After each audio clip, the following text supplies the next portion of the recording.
Hello students. So further move करेंगे binomial theorem में और आज अपना थर्ड क्लास होगा बाइनोमियल थ्योरम का। ठीक है, तो चलिए स्टार्ट करते हैं आज के क्लास को लेके। कॉपी पेन लेके बैठ जाना, आज का क्लास बहुत ही इंटरेस्टिंग है और आज अपन मैक्सिमम क्वेश्चन देख रहे होंगे। ठीक है, तो चलिए स्टार्ट करते हैं क्लास को। टेलीग्राम चैनल अगर नहीं ज्वाइन किया हो ना तो जाके ज्वाइन हो जाओ, बिकॉज इस पे आपको सभी अपडेट शेयर कर देता हूं मैं सबसे पहले। और जो भी चैनल पे मैं वीडियो अपलोड करता हूं उसका लिंक भी शेयर कर देता हूं, तो चैनल पे कोई भी वीडियो जो आएगा आपसे मिस नहीं होगा। आप टेलीग्राम जाके जरूर ज्वाइन हो जाना। ओके, लिंक आपको डिस्क्रिप्शन बॉक्स में मिल जाएगा। ओके, और जो स्टूडेंट अभी तक अगर मॉक टेस्ट में नहीं इनरोल हुए, देखो मॉक टेस्ट में इनरोल हो जाओ, बिकॉज बहुत ही बेनिफिट मिलेगा आपको। आपको पढ़ने के अलावा स्टडी मटेरियल और मॉक टेस्ट करना ही पड़ेगा। ठीक है, तो 499 प्राइस है केवल, और इस प्राइस में हम लोग बहुत सारे फीचर्स आप अवेल कर सकते हो। स्टडी मटेरियल भी मिलेगा आपको, मॉक टेस्ट भी मिलेगा। लेकिन अगर कुछ स्टूडेंट को केवल स्टडी मटेरियल चाहिए तो उसका ग्रुप है, तीनों गूगल फॉर्म आपको सेपरेटली प्रेजेंटेड डिस्क्रिप्शन बॉक्स में। आप जिसमें इंटरेस्टेड हो वो वाला जाके फिल कर लो। सिर्फ मॉक टेस्ट चाहिए तो 399 प्राइस है। सबका गूगल फॉर्म आपको डिस्क्रिप्शन बॉक्स में आपको जाके फिल कर लेना। सेपरेट होगा, ध्यान देना कि सभी का गूगल फॉर्म सेपरेट प्रेजेंट होगा। 3 गूगल फॉर्म होगा, जिसमें आप इंटरेस्टेड हो वो वाला फिल कर लेना। ठीक है, जैसे ही आप पेमेंट सब कुछ फॉर्म सबमिट करोगे हमारी टीम आपको ऐड कर देगी ग्रुप में। ओके, तो जैसे मैंने आपको बोला कि आज के क्लास में मैक्सिमम अपन क्वेश्चन करेंगे, तो क्वेश्चन से ही स्टार्ट कर रहे हैं। ओके, तो ये क्वेश्चन लास्ट क्लास में मैंने आपको दिया था। लास्ट क्लास में मैंने आपको मिडिल टर्म पढ़ा दिया था कि मिडिल टर्म क्या होता है। ओके, आज के क्लास में जो क्वेश्चन है स्टार्टिंग का, उसमें पूछा T6 और T7। ओके, तो कोई भी टर्म क्या आप बता सकते हो? क्या अगर आपको मैं कोई बाइनोमियल एक्सप्रेशन दे दूं, तो क्या आपको पूरा खोलने की जरूरत है क्या इसको? पूरा नहीं। आप सर कोई भी टर्म पूछो मैं बता सकता हूं। कैसे बता सकते हो? आपको जनरल टर्म लिखना पड़ेगा सबसे। तो अगर इसकी जनरल टर्म बात करो तो जनरल टर्म मतलब होता है TR+1। TR नहीं होता है, ठीक है, TR+1 होता है। तो TR+1 की बात करोगे तो मैंने आपको क्या सिखाया था? TR+1 में NCR मतलब 15C। ओके, आर, तो आर की बात करोगे तो आर अभी लिख देता हूं। अभी मैं T6 और T7 पे बात नहीं कर रहा हूं, अभी मैं जनरल टर्म लिख रहा हूं। ठीक है, तो 15CR। उसके बाद फर्स्ट वाला जो होता है ए, 2n-r मतलब दोनों घटा के 15-r। मैंने ऐसे आपको सिखाया था। पहला जो होगा फर्स्ट टर्म होगा, उसकी जो डिग्री होगी वो दोनों को घटा के होगा। ठीक है, और जो सेकंड वाला होगा दैट इज आपको -3x, उसकी जो डिग्री होगी वो होगा नीचे वाला। ये हो गया इसका जनरल टर्म। तो किसी भी बाइनोमियल का आपको जनरल टर्म लिखने आना चाहिए। क्या आपने जनरल टर्म लिख लिया? हाँ सर। अब जैसे ही मैंने जनरल टर्म लिख लिया, उसके बाद सामने वाला मेरे से T6 की डिमांड कर रहा है। तो T6 के लिए मेरे को पता है कि n तो चलो वही है 15C। R की वैल्यू बोलो क्या होगा? T6 के लिए R बोलो। मैंने आपको सोचने के लिए क्या बोला था कि आपको सोचना कुछ नहीं, कहीं दिमाग नहीं लगाना। आपको सिर्फ इस बात पे ध्यान देना है कि जो जो टर्म होगा उससे एक कम R होगा। ये अपने दिमाग में बिठा लो, कुछ देर के लिए तो जरूर बिठा लो। आज की क्लास में जरूर बिठा लो, ये आज की क्लास में बहुत काम में आएगा। ठीक है, तो जो टर्म पे आप खड़े हो, क्या आप 6 टर्म पे खड़े हो, तो 6 टर्म पे आर की वैल्यू 5 होगी। अच्छा, अब ये बच्चा समझ गया कि सर एक टर्म टर्म से आर हमेशा एक कम होगा, आर को हमेशा मैं एक कम करके सोचूंगा। ओके, अच्छा फर्स्ट वाला कौन है? 2। इसकी 15-r मतलब 15-5, तो डायरेक्ट 10 ही लिख देता हूं। तो ये हो गया 10, 2 की पावर 10। ओके, इनटू में -3x की बात करोगे तो -3x की पावर r मतलब 5 नीचे वाला। ओके, तो ये मेरा हो गया 6th टर्म। अब इसको सॉल्व कर लो। इसको सॉल्व करना कोई बड़ी बात नहीं है। 15C5 की बात करोगे तो 15C5 कैसे मैंने सिखाया था? 15 इंटू 14 इंटू 13 इंटू 12 इंटू 11 भी होगा क्या? हाँ सर, क्योंकि 1 2 3 4 5 टर्म खुलेगा। और नीचे 5 का फैक्टोरियल मतलब 5 into 4 into 3 into 2 into 1। Okay, ये हुआ। इंटू में आपको 2 की पावर 10। अब थोड़ा सुनना, 2 की पावर 10 हुआ। ओके, इंटू में बात करोगे तो -3 की पावर 5 भी है, और इंटू में x की पावर 5 है। मैं आपको 2 बातें नोटिस कराऊंगा और 3 चीजें तो सिखाऊंगा यहाँ पे। क्या? सबसे पहले बताओ मेरे को बाइनोमियल कोफिशिएंट क्या है? क्या ये वाला जो पार्टी है यहां से लेकर यहां तक, ये है बाइनोमियल कोफिशिएंट? हाँ सर, ये बाइनोमियल कोफिशिएंट है। क्यों बाइनोमियल कोफिशिएंट है? क्योंकि ये एनसीआर वाला टर्म है। ठीक है, 15C5 ये एनसीआर वाला टर्म है, और बाकी जो 2 की पावर 10 है -3 की पावर 5 है, ये एनसीआर वाला टर्म नहीं है, मेरा नॉर्मल है। तो इसको दुनिया ने नाम दिया बाइनोमियल कोफिशिएंट। ठीक है, लेकिन सर कोफिशिएंट तो ये भी है ना? हाँ, ये भी कोफिशिएंट है, क्योंकि एक्स को छोड़ के एक्स के बगल में सब जितने लोग हैं सब कोफिशिएंट है। वो बात अलग है कि जो एनसीआर वाला होगा वो बाइनोमियल कोफिशिएंट के नाम से जाना जाएगा। लेकिन सर अगर आप पूरी पार्टी को बात करोगे, मतलब यहां से लेकर यहां तक पूरा का पूरा एक्स को छोड़ के, तो इसको दुनिया बोलेगी टोटल कोफिशिएंट। ठीक है, इसको टोटल कोफिशिएंट बोलेंगे, और इसको बोलेंगे बाइनोमियल कोफिशिएंट। बाइनोमियल कोफिशिएंट माने एनसीआर वाला टर्म। अच्छा ठीक है, ये भी समझे। अब एक बच्चे ने नोटिस किया कि अगर सर आप सिक्स्थ टर्म पे हो तो सिक्स्थ टर्म पे आर की वैल्यू 5 है, मतलब एक कम है। ठीक है, इतना मैं समझ गया, लास्ट क्लास में मैं समझ गया था। लेकिन एक और बात बच्चे ने नोटिस किया अभी अभी, क्या पता है आपको क्या, कि सर जो आर की वैल्यू होगी ना वही एक्स की फाइनल में डिग्री भी होगी। मतलब अगर सामने वाला मेरे से एक्स की पावर 5 वाला टर्म मांग रहा है, मतलब वो T6 मांग रहा है, क्योंकि एक्स की डिग्री मेरे को हमेशा आर की वैल्यू बताएगी। कब कब कब कब कब? जब केवल एक ही एक्स हो, सेकेंड टर्म। ठीक है, कहानी पकड़ में आ रही है? मैं आपको दिखाऊंगा, ये वाला बात आपको दिखा दूंगा, ठीक है। लेकिन अभी के लिए आपको समझ में आया कि एक्स की जो डिग्री होगी वही मेरी आर की वैल्यू होगी।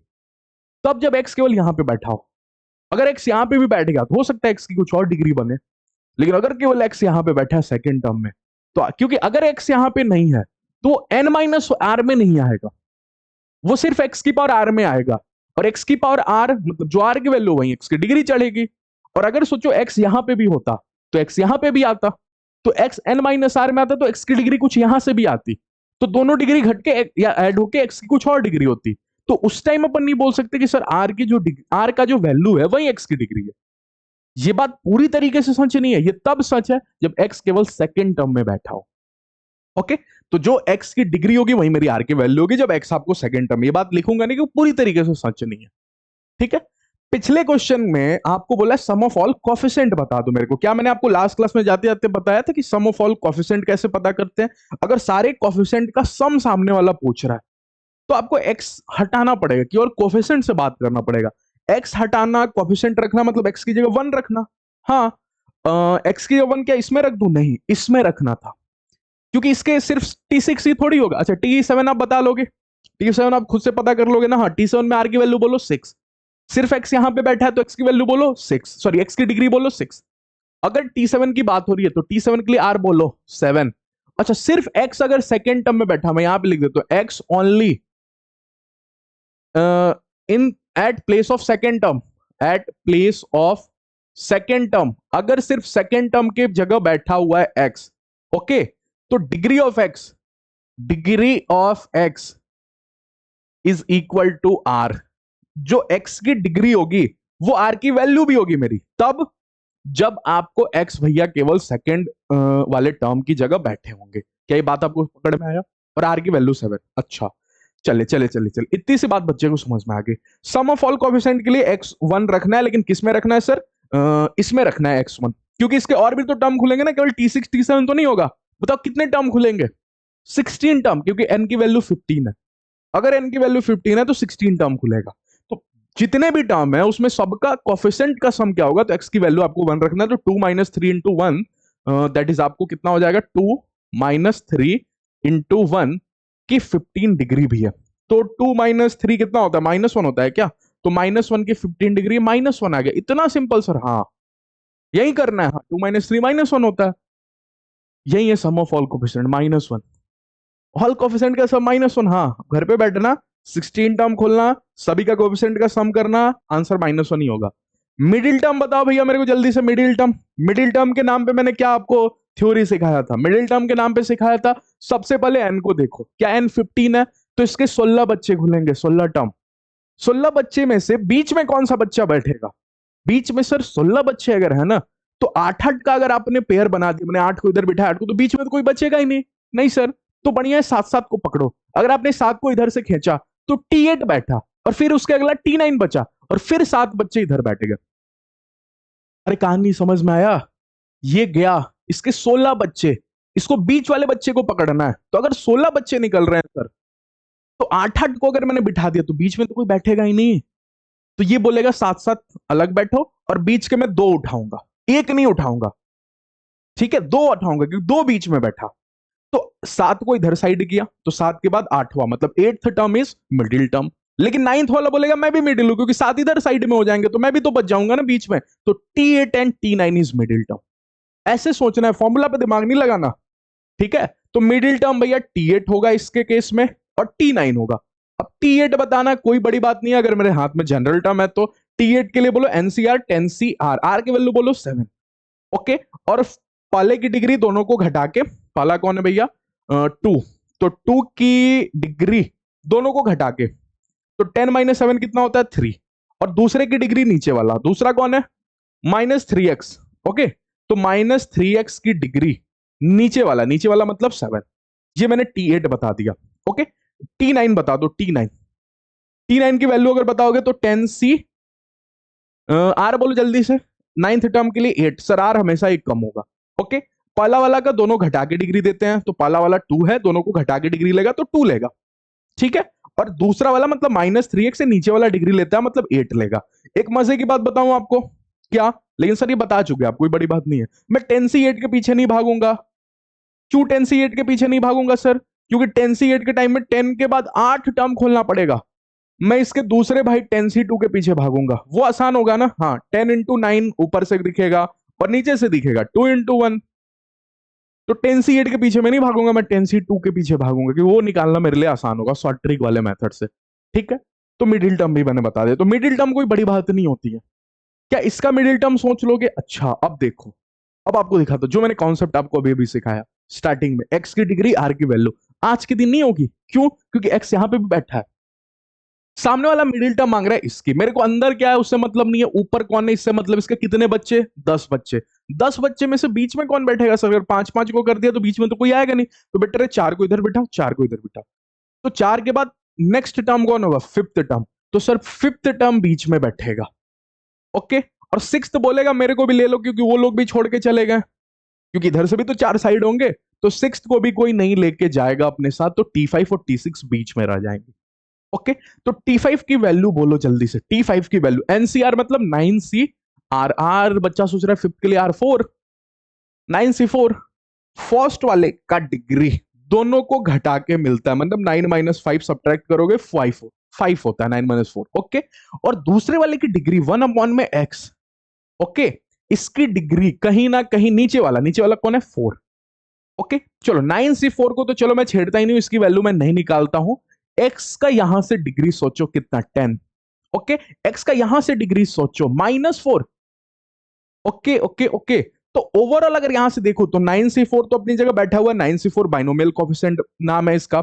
और x की डिग्री कितनी हो गई सर? 10 माइनस में 4, 6 होता है।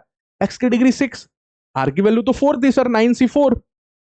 T5 के लिए r तो 4 है, लेकिन x की वैल्यू तो 6 आ गई। हाँ, तो मैंने थोड़ी बोला था, मैंने बोला था जब दूसरी बारी में केवल x बैठेगा तभी उतनी डिग्री लेगा। ओके, अच्छा, एक बच्चे ने बोला सर अगर नीचे बैठ गया तो उतना तो नेगेटिव में ले लेगा। हाँ, ऊपर बैठेगा तब उतना पॉजिटिव, और आर नेगेटिव हो भी नहीं सकता, तो हमेशा मॉड आर बोल सकते हैं, मॉड आर। तो यहाँ पे मॉड आर बोलना ज्यादा सही होगा। Okay, x is equal to mod r, क्योंकि अगर कल को दूसरा टर्म में बैठा और दूसरा टर्म में नीचे बैठ गया इसकी तरफ, जैसे ये 1/x नीचे हो गया, एक्स अगर नीचे चल गया तो एक्स की डिग्री तो -4 आएगी ना। और एक्स की डिग्री -4, लेकिन आर तो अपना 4 है, इसलिए मॉड आर मैंने ले लिया। कहानी क्लिक कर रही है? तो अगर एक्स सेकेंड टर्म में बैठा है तो एक्स की डिग्री हमेशा मॉड आर के बराबर होगी, क्योंकि कल को अगर एक्स डेनोमिनेटर में आ गया तो एक्स की आर की जितनी वैल्यू है उतनी डिग्री बनेगी, लेकिन नेगेटिव में बन रही है। देखो आज के दिन एक्स की डिग्री -4, अगर ये एक्स नहीं होता तो एक्स की डिग्री -4 होती ना, और आर की वैल्यू है 4, तो इसलिए मैंने मॉड आर लगा दिया। ठीक है, इसमें मिडिल टर्म बताओ, इसमें मिडिल टर्म कितने लोग? 8 लोग, तो 8 लोग तो 9 बच्चे इसके। अगर 9 बच्चे तो सर अब की बारी बीच में सुनना, 4 को इधर से साइड किया, 4 को इधर से साइड किया, बीच का आदमी 5वां आदमी हो गया। फिफ्थ बच्चा किसी के ग्रुप में नहीं गया, 4 के इधर ग्रुप बने, 4 के इधर ग्रुप बने, फिफ्थ वाला बेचारा अकेले पड़ गया। ठीक है, तो अगर फिफ्थ वाला अकेले पड़ गया तो फिफ्थ के अकेले पढ़ने से मैंने बोला कि sir fifth term is middle term. तो फिफ्थ टर्म की वैल्यू मांगा सामने वाले ने, मैंने बोला एनसीआर मतलब 8CR। अब आर की वैल्यू फिफ्थ टर्म के लिए भैया 4 होती है। पहला वाला पकड़ता हूं 3/x², ये बोलेगा मुझे डिग्री दो, इन दोनों को घटा के मैंने दे दिया। ठीक है, दूसरा वाला बोलेगा कि मेरे में एक गलती बिल्कुल नहीं करना, भूल के भी मेरे आगे माइनस है उसको भी जरूर रखना, तो मैंने उसको भी रखा। ठीक है, और इसकी डिग्री नीचे वाली होती है तो 4 हो गया। यहां पे देखना x का डिग्री 8, और यहां से देखना x की डिग्री 7, तो 8 - 7 x की डिग्री 1 हो रही है, लेकिन r 4। क्यों ऐसा? क्योंकि x यहां पे भी मिल गया मेरे को। तो x अगर पहला टर्म में मिल गया तो x की degree not equal to r हो सकता है, r के बराबर हो सकता है, r के बराबर नहीं भी हो, मैं कोई कमेंट नहीं कर सकता। लेकिन अगर यहां पे बैठा है तो x की जितनी डिग्री होगी उतनी r की वैल्यू होगी। ठीक है, चलिए ये भी मैंने आपको नोटिस करा दिया। अब आइए नेक्स्ट क्वेश्चन में, ये थोड़ा अच्छा क्वेश्चन है, sum of all real values of x for which middle terms equal. अब की बारी सामने वाले ने मिडिल टर्म की वैल्यू दे दिया और वो पूछ रहा है एक्स की वैल्यू आप मेरे से बता दो, जितना आएगा सबका सम कर देना। ठीक है, तो मैं अपनी कहानी में सबसे पहले दिमाग तो मिडिल टर्म के ऊपर लगाऊंगा। अब मिडिल टर्म मतलब सर बीच में कौन सा बच्चा बैठा है, ये सोचने के लिए मेरे इसके कितने बच्चे होंगे ये पता करना होता है। तो इसके 9 बच्चे होंगे, 9। ठीक है, क्योंकि 8 है। अगर एन की वैल्यू 8 है तो ये 9 बच्चे अपना बनाएगा। ठीक है, अब उस 9 में से बीच में कौन बैठेगा? अभी अभी देखे, 4 इधर 4 इधर, फिफ्थ वाला बीच में बैठेगा सर T5। फॉर्मूला याद करने की जरूरत है क्या? नहीं। वो जो फॉर्मूला सिखाया था कि अगर एन इवन हो, बहुत सारे लोग सिखाएंगे आपको, एन इवन हो तो Tn+2/2। बच्चा भूल जाता है, इतना इतना थोड़ी याद रहता है। एवरेज बच्चा से इतना थोड़ी याद हो पाता है। मिडिल टर्म T5, और याद करने की जरूरत भी नहीं है। T5, तो T5 के लिए बोलो एनसीआर। एनसीआर तो सर 8C, आर की वैल्यू एक कम मैं लूंगा 4। ठीक है, जिस टर्म पे आप बैठे हो आर की वैल्यू हमेशा, ये चीज देखो याद करना पड़ेगा, ये दिमाग पे जोर, जितना प्रैक्टिस करोगे हमेशा याद होगा। जो मेरा टर्म है आर हमेशा एक कम होगा। ठीक है, अब इतना समझने के बाद भी अगर आप एग्जाम में जाके गलती करके आ जाओ तो फिर मेरे को मत बोलना। ठीक है, ये आपकी जिम्मेदारी होगी। इतना बार मैं आपके दिमाग पे प्रेशर बैठा रहा हूं कि देखो एन की जो वैल्यू होगी, सॉरी जो टर्म की वैल्यू होगी, आर हमेशा उससे कम होगा। ओके, ये सब शॉर्ट नोट्स में आपका दिखना चाहिए, शॉर्ट नोट्स में। अच्छा अच्छा अच्छा अच्छा, 8C4 मिल गया सर मेरे को। अब पहला वाला मतलब x³ अपॉन में 3, x³ अपॉन में 3 मतलब की डिग्री 4 दे दूं, दोनों को घटा के डिग्री देना होता है। और दूसरा मतलब 3/x है, इसकी डिग्री सर मैं जब दूंगा तो नीचे वाला डिग्री दूंगा, दे 4। और इसकी वैल्यू सामने वाला 5670 बोल रहा है। वो बोल रहा है कि आप मेरे से मिडिल टर्म का वैल्यू 5670 ले लो, मैं देने के लिए रेडी हूं, लेकिन आप मेरे को एक्स की वैल्यू बता दो। तो मैंने इसको 5670 के इक्वल कर दिया। अब 8C4 आज के दिन निकालना पड़ेगा क्योंकि सामने वाला एक्स की वैल्यू मांग रहा है। तो 8C4 के पीछे भागो तो ऊपर से सर 8 × 7 × 6 × 5 लिख दूंगा मैं, क्योंकि नीचे 4 है तो 8 के बाद 4 टर्म खुलेंगे इंक्लूडिंग 8। ओके, अच्छा नीचे की बात करो तो 4 फैक्टोरियल दिखेगा, 4 × 3 × 2। ओके, अच्छा अच्छा, तब तक इधर x से बात कर लो। तो x की डिग्री यहां से मेरे को दिख रही है 437। ठीक है, okay okay okay okay okay okay okay, sorry 12 यहाँ पे। ओके, मैंने ऐड कर दिया, ये दोनों मल्टीप्लाई में हो जाता है ना, x की डिग्री 12। ओके, अच्छा x की डिग्री 12 हो गई, और इसके बाद अगर देखो तो यहां पे आपको x की डिग्री कितनी होगी? -4। तो यहीं पे डायरेक्ट मैं सब्ट्रैक्ट कर देता हूं, यहां से x की डिग्री कितनी होगी? -4। तो 12 - 4 कितना हो गया? x⁸8। ठीक, ध्यान से देखना इधर, x⁸8, x⁸8 चल रहा है। इधर से देखो तो यहां पे 3⁻⁻4 और यहां से 3⁻4, ये तो 3⁻4 खत्म ही हो गया। अरे आप देखो यहां से 3 की पावर कितने आ रही है? 4। 3 की डिग्री 4 नीचे, और यहां से 3 की पावर 4, तो 3 की पावर 4 तो मार्केट में ही नहीं आया, तो इसको मैं नहीं लिखता हूं। ठीक है, और इधर से चल रहा है मेरा 5670। Okay okay okay okay okay, तब तक सर अगर मैं इसको फर्दर देखूं तो ये मेरा दिख रहा है कहीं ना कहीं 2 से खत्म होता हुआ दिख रहा है। 4×2 = 8। ओके, फिर 2 से 2 भी मर रहा है मेरे को, और 3 से 2 हो रहा है, 3×2 = 6। ठीक, तो फिर देखो तो 5×2 = 10, और 10×7 = 70 दिख रहा है ये मेरे को, 70 इंटू x⁸8। अच्छा, और यहां से 5670। फिर मैं फर्दर देखूं तो ये लिखा है x⁸8 = 5670/70। तब तक 0 से 0 मर गया, और ये हो गया 7×8 = 56, 81। तो x⁸88 = 81। तो x कहीं यहां से आप देखोगे x² 3 हो जाएगा, तो x = √3 ±√3। ठीक है, तो अगर x की दो वैल्यू आया, मतलब सर x1 की वैल्यू √3 में ले लूं और x2 की वैल्यू -√3 ले लूं, सामने वाला दोनों का सम पूछ रहा है, मैंने x1 + x2 पूछ रहा है, तो सर अगर मैं √3 और -√3 को ऐड करूंगा तो 0 आंसर हो जाएगा ना? हाँ, तो 0 आंसर हो गया इसका। ओके, इंपॉर्टेंट क्या सीखा? मिडिल टर्म, बस मिडिल टर्म निकालने आना चाहिए, और फिर आपको ये कैलकुलेशन भी आना चाहिए। कैलकुलेशन नहीं आएगा तो आंसर कैसे निकालोगे? चलिए अगले क्वेश्चन में मूव करें। अगला है ratio of fifth term from beginning and and in binomial expression. ये आपको बताना चाहिए, मैंने आपको सिखा रखा है क्या? हाँ, fifth term from beginning and and in binomial expression is this. अच्छा, रेशियो पूछा है क्या? हाँ, रेशियो तो मैंने सिखाया था आपको लास्ट क्लास में कि फिफ्थ टर्म फ्रॉम बिगिनिंग और एंड का रेशियो जो होता है वो होता है first term. Okay, first term upon में सेकेंड टर्म, अपॉन में सेकेंड टर्म का जो डिग्री होता है वो होता है n - 2r। ये शायद मैंने आपको सिखा रखा था। लास्ट क्लास को देख लेना एक बार, n minus two r, notes देख लेना, n माइनस टू। तो फर्स्ट टर्म तो सर मेरा 2 की पावर 1/3 है ना, हाँ। और सेकेंड टर्म की बात करोगे तो सर 1 में 2 इंटू 3 की पावर 1/3 है, हाँ।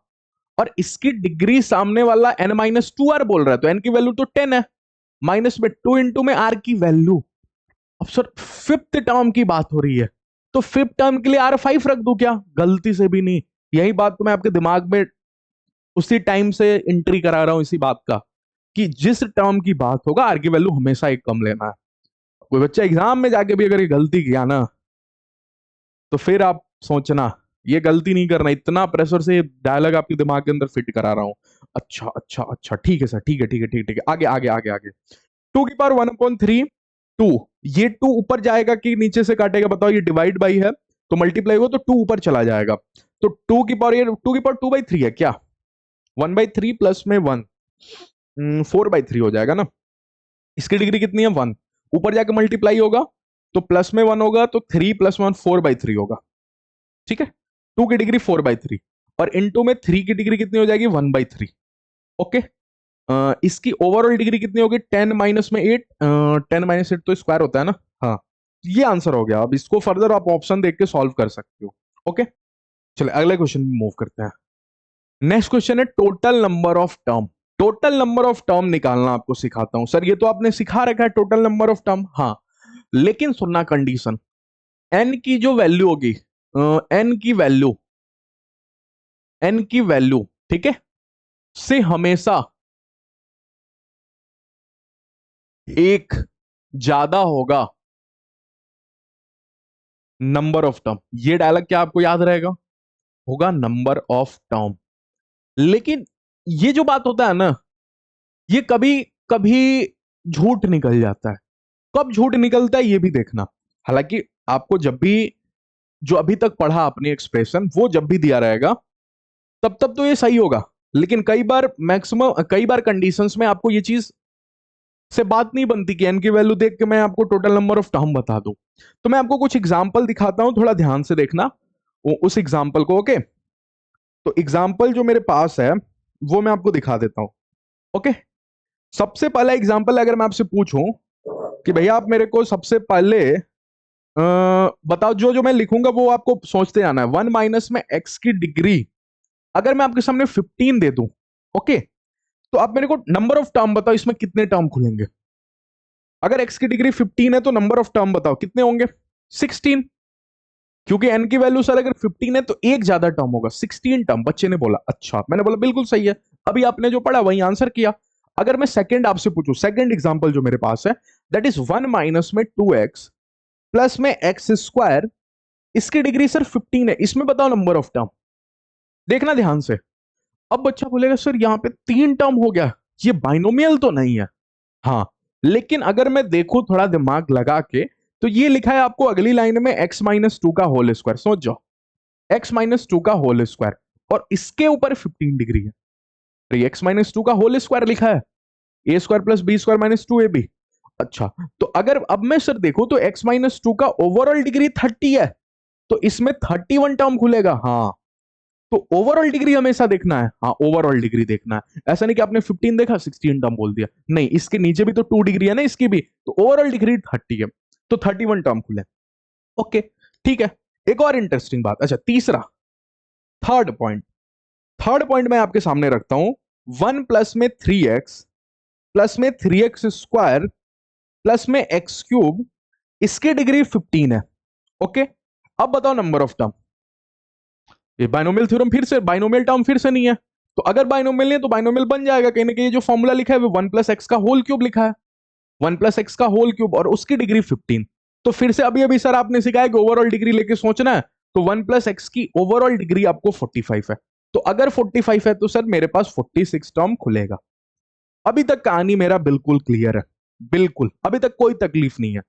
अब आगे थोड़ा थोड़ा तकलीफ आपको होगा जब मैं आपको ये लिखूंगा फोर्थ वाला। फोर्थ वाला देखना, फोर्थ वाला दिया हुआ है 1 प्लस में 2x प्लस में 3x स्क्वायर प्लस में x क्यूब की डिग्री 15। अब मेरे को बताओ आप number of term. Sir binomial तो सबसे पहले नहीं है, और अभी तक जो आप खेल जा रहे थे, फॉर्मूला निकल जा रहा था, जैसे इस केस में आपको a प्लस बी का होल स्क्वायर में दिख गया और यहाँ पे क्यूब में दिख गया, तो आपने खेल दिया, ये इसमें ये टर्म निकाल दिया। लेकिन अब की बार ये किसी का फॉर्मूला नहीं है, तो अगर किसी का फॉर्मूला नहीं है तो दिमाग सुनना, कैसे निकालेंगे total number of term.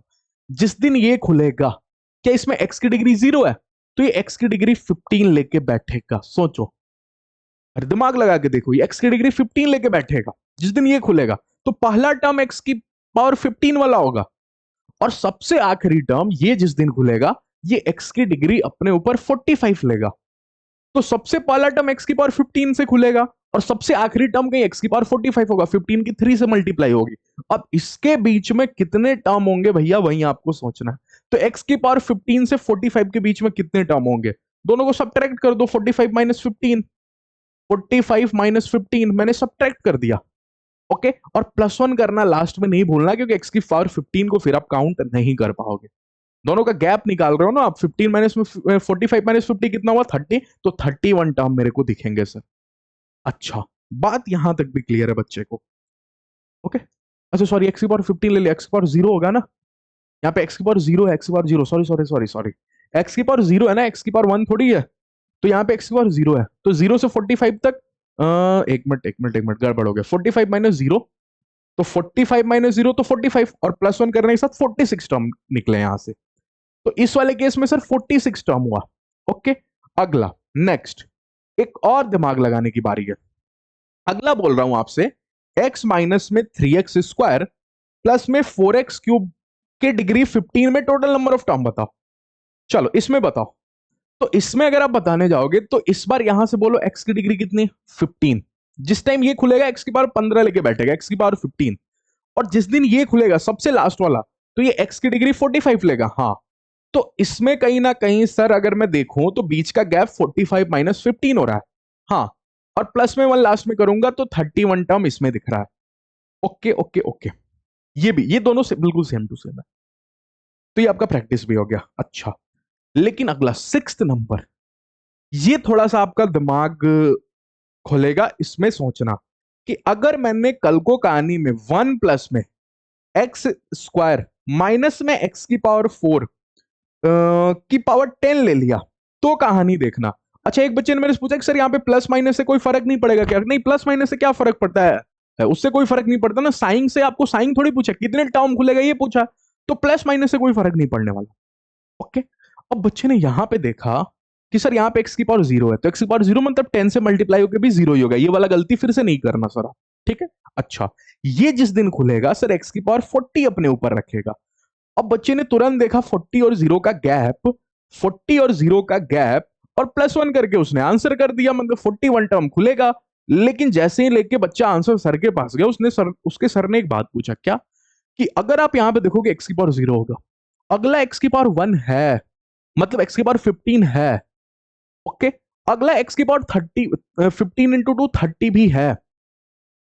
Okay, मतलब यहां पे देखना, एक्स की पावर 0 है, एक्स की पावर 1 है, एक्स की पावर 2 है, एक्स की पावर 3 है, ऐसा कोई नहीं है जो नहीं है, ठीक है। यहां देखो एक्स की पावर 1 है, हाँ सर, एक्स स्क्वायर है, हाँ, एक्स क्यूब है, हाँ, कोई मिसिंग नहीं है, कोई एक्स वाला पार्टी मिसिंग नहीं है। लेकिन यहां देखना, एक्स की पावर 0 है, लेकिन एक्स की पावर 1 नहीं है मार्केट में, उसके बाद अगला एक्स स्क्वायर मिल रहा है, और उसके अगला एक्स की पावर 4 मिल रहा है, मतलब सर दो दो के गैप पे है, और एक्स की पावर 0 के बाद अगला एक्स स्क्वायर है और अगला एक्स की पावर 4 है, तो दो दो का गैप है। तो कितने लोगों को समझ में आ गया सर अगर एक्स की पावर 1 नहीं है तो एक्स की पावर 10 वाला टर्म तो आएगा ही नहीं मार्केट में। वैसे ही सर अगर एक्स क्यूब नहीं है तो 10 क्यूब वाला टर्म नहीं आएगा मार्केट में। तो अगर दो दो के गैप में है तो आधे लोग तो आएंगे ही नहीं। मतलब सर 40 माइनस 0 जो आप कर रहे हो, ठीक है करो, लेकिन बीच के आधे लोग गायब होंगे, तो डिवाइडेड बाई 2 भी कर दो।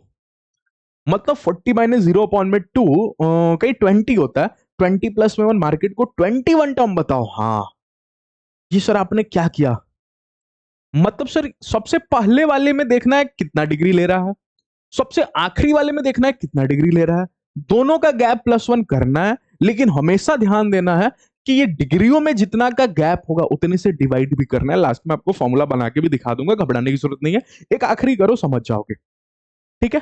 एक लास्ट करते हैं, फिर आप समझ जाओगे। कितना नंबर था सबसे लास्ट वाला? 6 था ना। ये 7th की बात कर लेता हूं। चलो सबसे लास्ट 7th की बात करते हैं। 7th बोल रहा है एक्स क्यूब प्लस में 2 प्लस में 1 अपॉन में एक्स क्यूब। ओके, इसकी डिग्री 10। ओके, इसकी डिग्री 10 है। और आपसे पूछ रहा है नंबर ऑफ टर्म बताओ।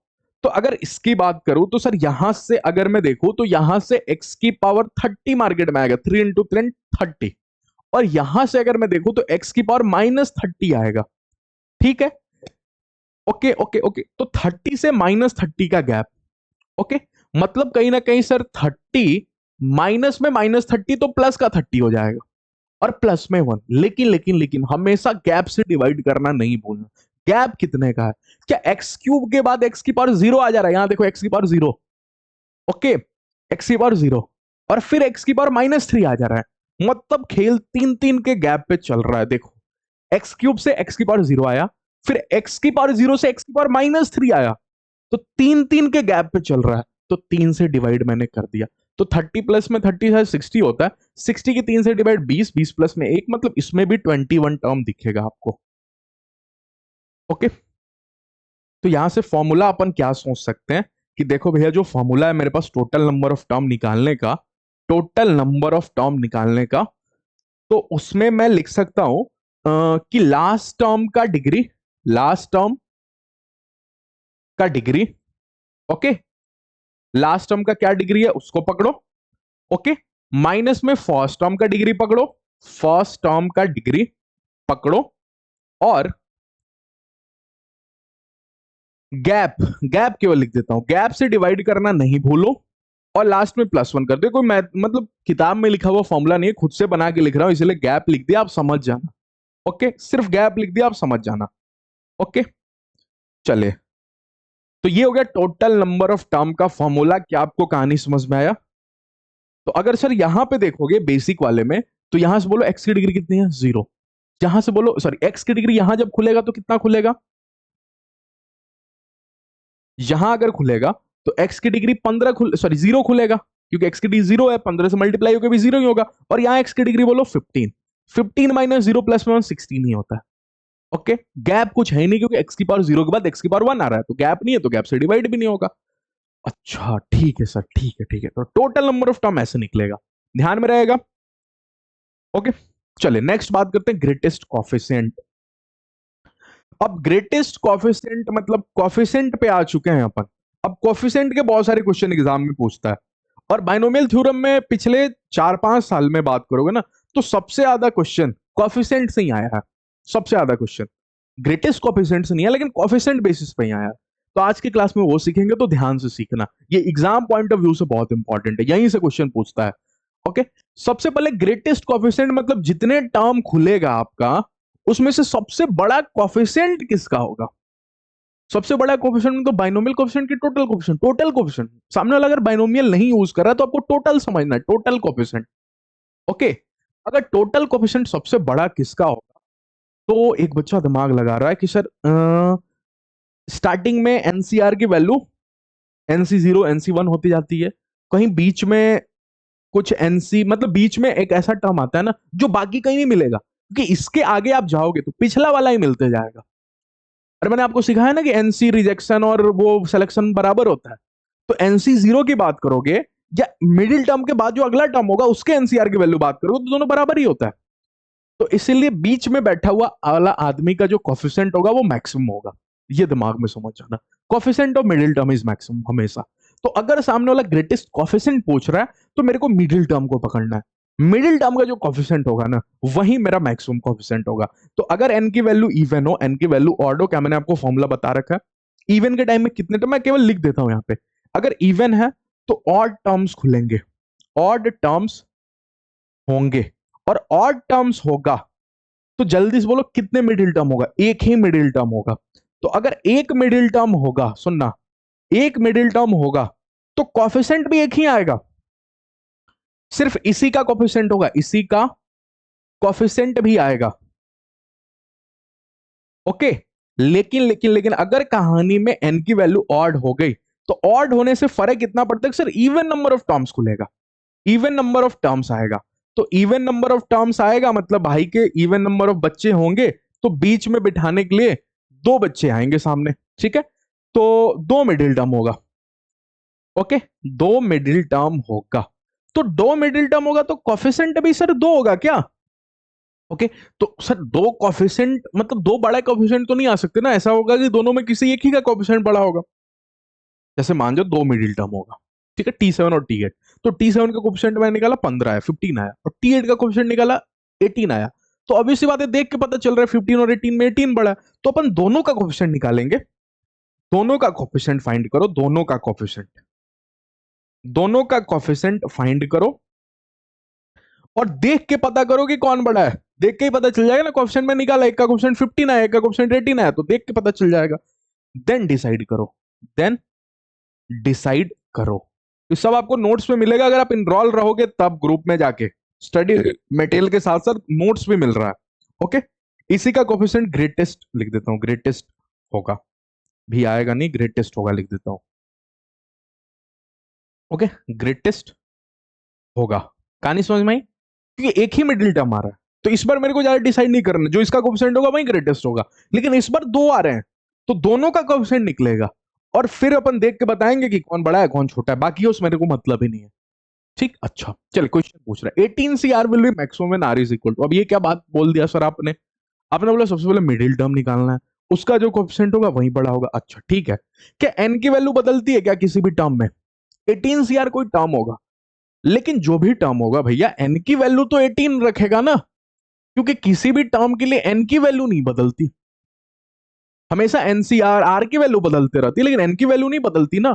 तो ये जिस भी बाइनोमियल एक्सपोनेंट का कोफिशिएंट होगा, उसका n तो 18 होगा, ये मैंने पता कर लिया। अब n18 के लिए मिडिल टर्म क्या होगा? अरे बहुत इंटरेस्टिंग बात है, n18 के लिए मिडिल टर्म क्या होगा? सर n18 माने 19 टर्म खुलेंगे, 19 बच्चे, 19 बच्चे, 19 बच्चे तो 9 बच्चे इस साइड, 9 बच्चे इस साइड, 9 9 के पेयर में बट गए 18। 9 के बाद जो 10th वाला होगा वो बीच में बैठेगा। ऐसे पेयर बांटने आने चाहिए आपको, 9 के इधर कर दिया, 9 को इधर साइड कर दिया, तो बीच में 10वां बच्चा जो बैठा वही मेरा मिडिल बच्चा होगा, ओके। अच्छा, तो कहीं ना कहीं sir 10th term is middle term, तो मिडिल टर्म मेरा T10 हुआ, ठीक। अब T10 के लिए R की वैल्यू बोलो कितना होता है? 9 होता है R की वैल्यू। तो 18 CR उस दिन मैक्सिमम होगा जिस दिन ये 18C 9 होगा। तो R की वैल्यू कितनी आ गई? 9 होगी। इंटरेस्टिंग बात है कि नहीं है? 18CR किस दिन मैक्सिमम होगा, मतलब ये बाइनोमियल कोफिशिएंट मैक्सिमम पूछे, क्योंकि 18CR is a coefficient, binomial coefficient. ये मैक्सिमम कब होगा? तो ये उस दिन मैक्सिमम होगा जिस दिन ये 18C 9 होगा, क्योंकि भाई का n 18 है और 18 भाई है, 18 अगर इसका भाई, सॉरी इस भाई का अगर n 18 है तो इसके 19 बच्चे होंगे, और 19 बच्चे होंगे तो बीच में T10 होगा। तो जिस दिन ये T10 का कोफिशिएंट होगा उस दिन मैक्सिमम होगा। अब मजे की बात है कि अगर जिस दिन ये T10 बनेगा इसका R9 होगा, तो R9 होगा तो 18C9 कहलाएगा। यानी पकड़ में आ रही है? समझ में आया ये बात? अच्छा, sum of this is maximum when m is equal to. ये थोड़ा इंटरेस्टिंग क्वेश्चन है, एक फॉर्मूला से बिल्कुल हट के, थोड़ा समझना इसको ध्यान से। अगर समेशन खोलोगे तो i की वैल्यू सबसे पहले 0। अच्छा, ये ऐसे दिखाना मतलब क्या है? 10C 0 है, अरे ये 10C i लिखा है तो i की वैल्यू मैं सबसे पहले 0 रख रहा हूं, समेशन को खोल रहा हूं। Multiply by 20C m minus I, मतलब m माइनस आई मतलब m, आई की वैल्यू मैं 0 रख रहा हूं सबसे पहले, बीच में प्लस, फिर बोलो 10C1 इंटू में 20C m माइनस 1 प्लस में फिर 10C2 इंटू में 20C m माइनस 2। सुनना सुनना सुनना ध्यान से, ऐसा बच्चे को फील आया, लास्ट वाला टर्म एक बार लिख लेते हैं। 10C आई की जगह क्या रखना है? m इंटू में 20C 0, 0, m की वैल्यू m रखे 0।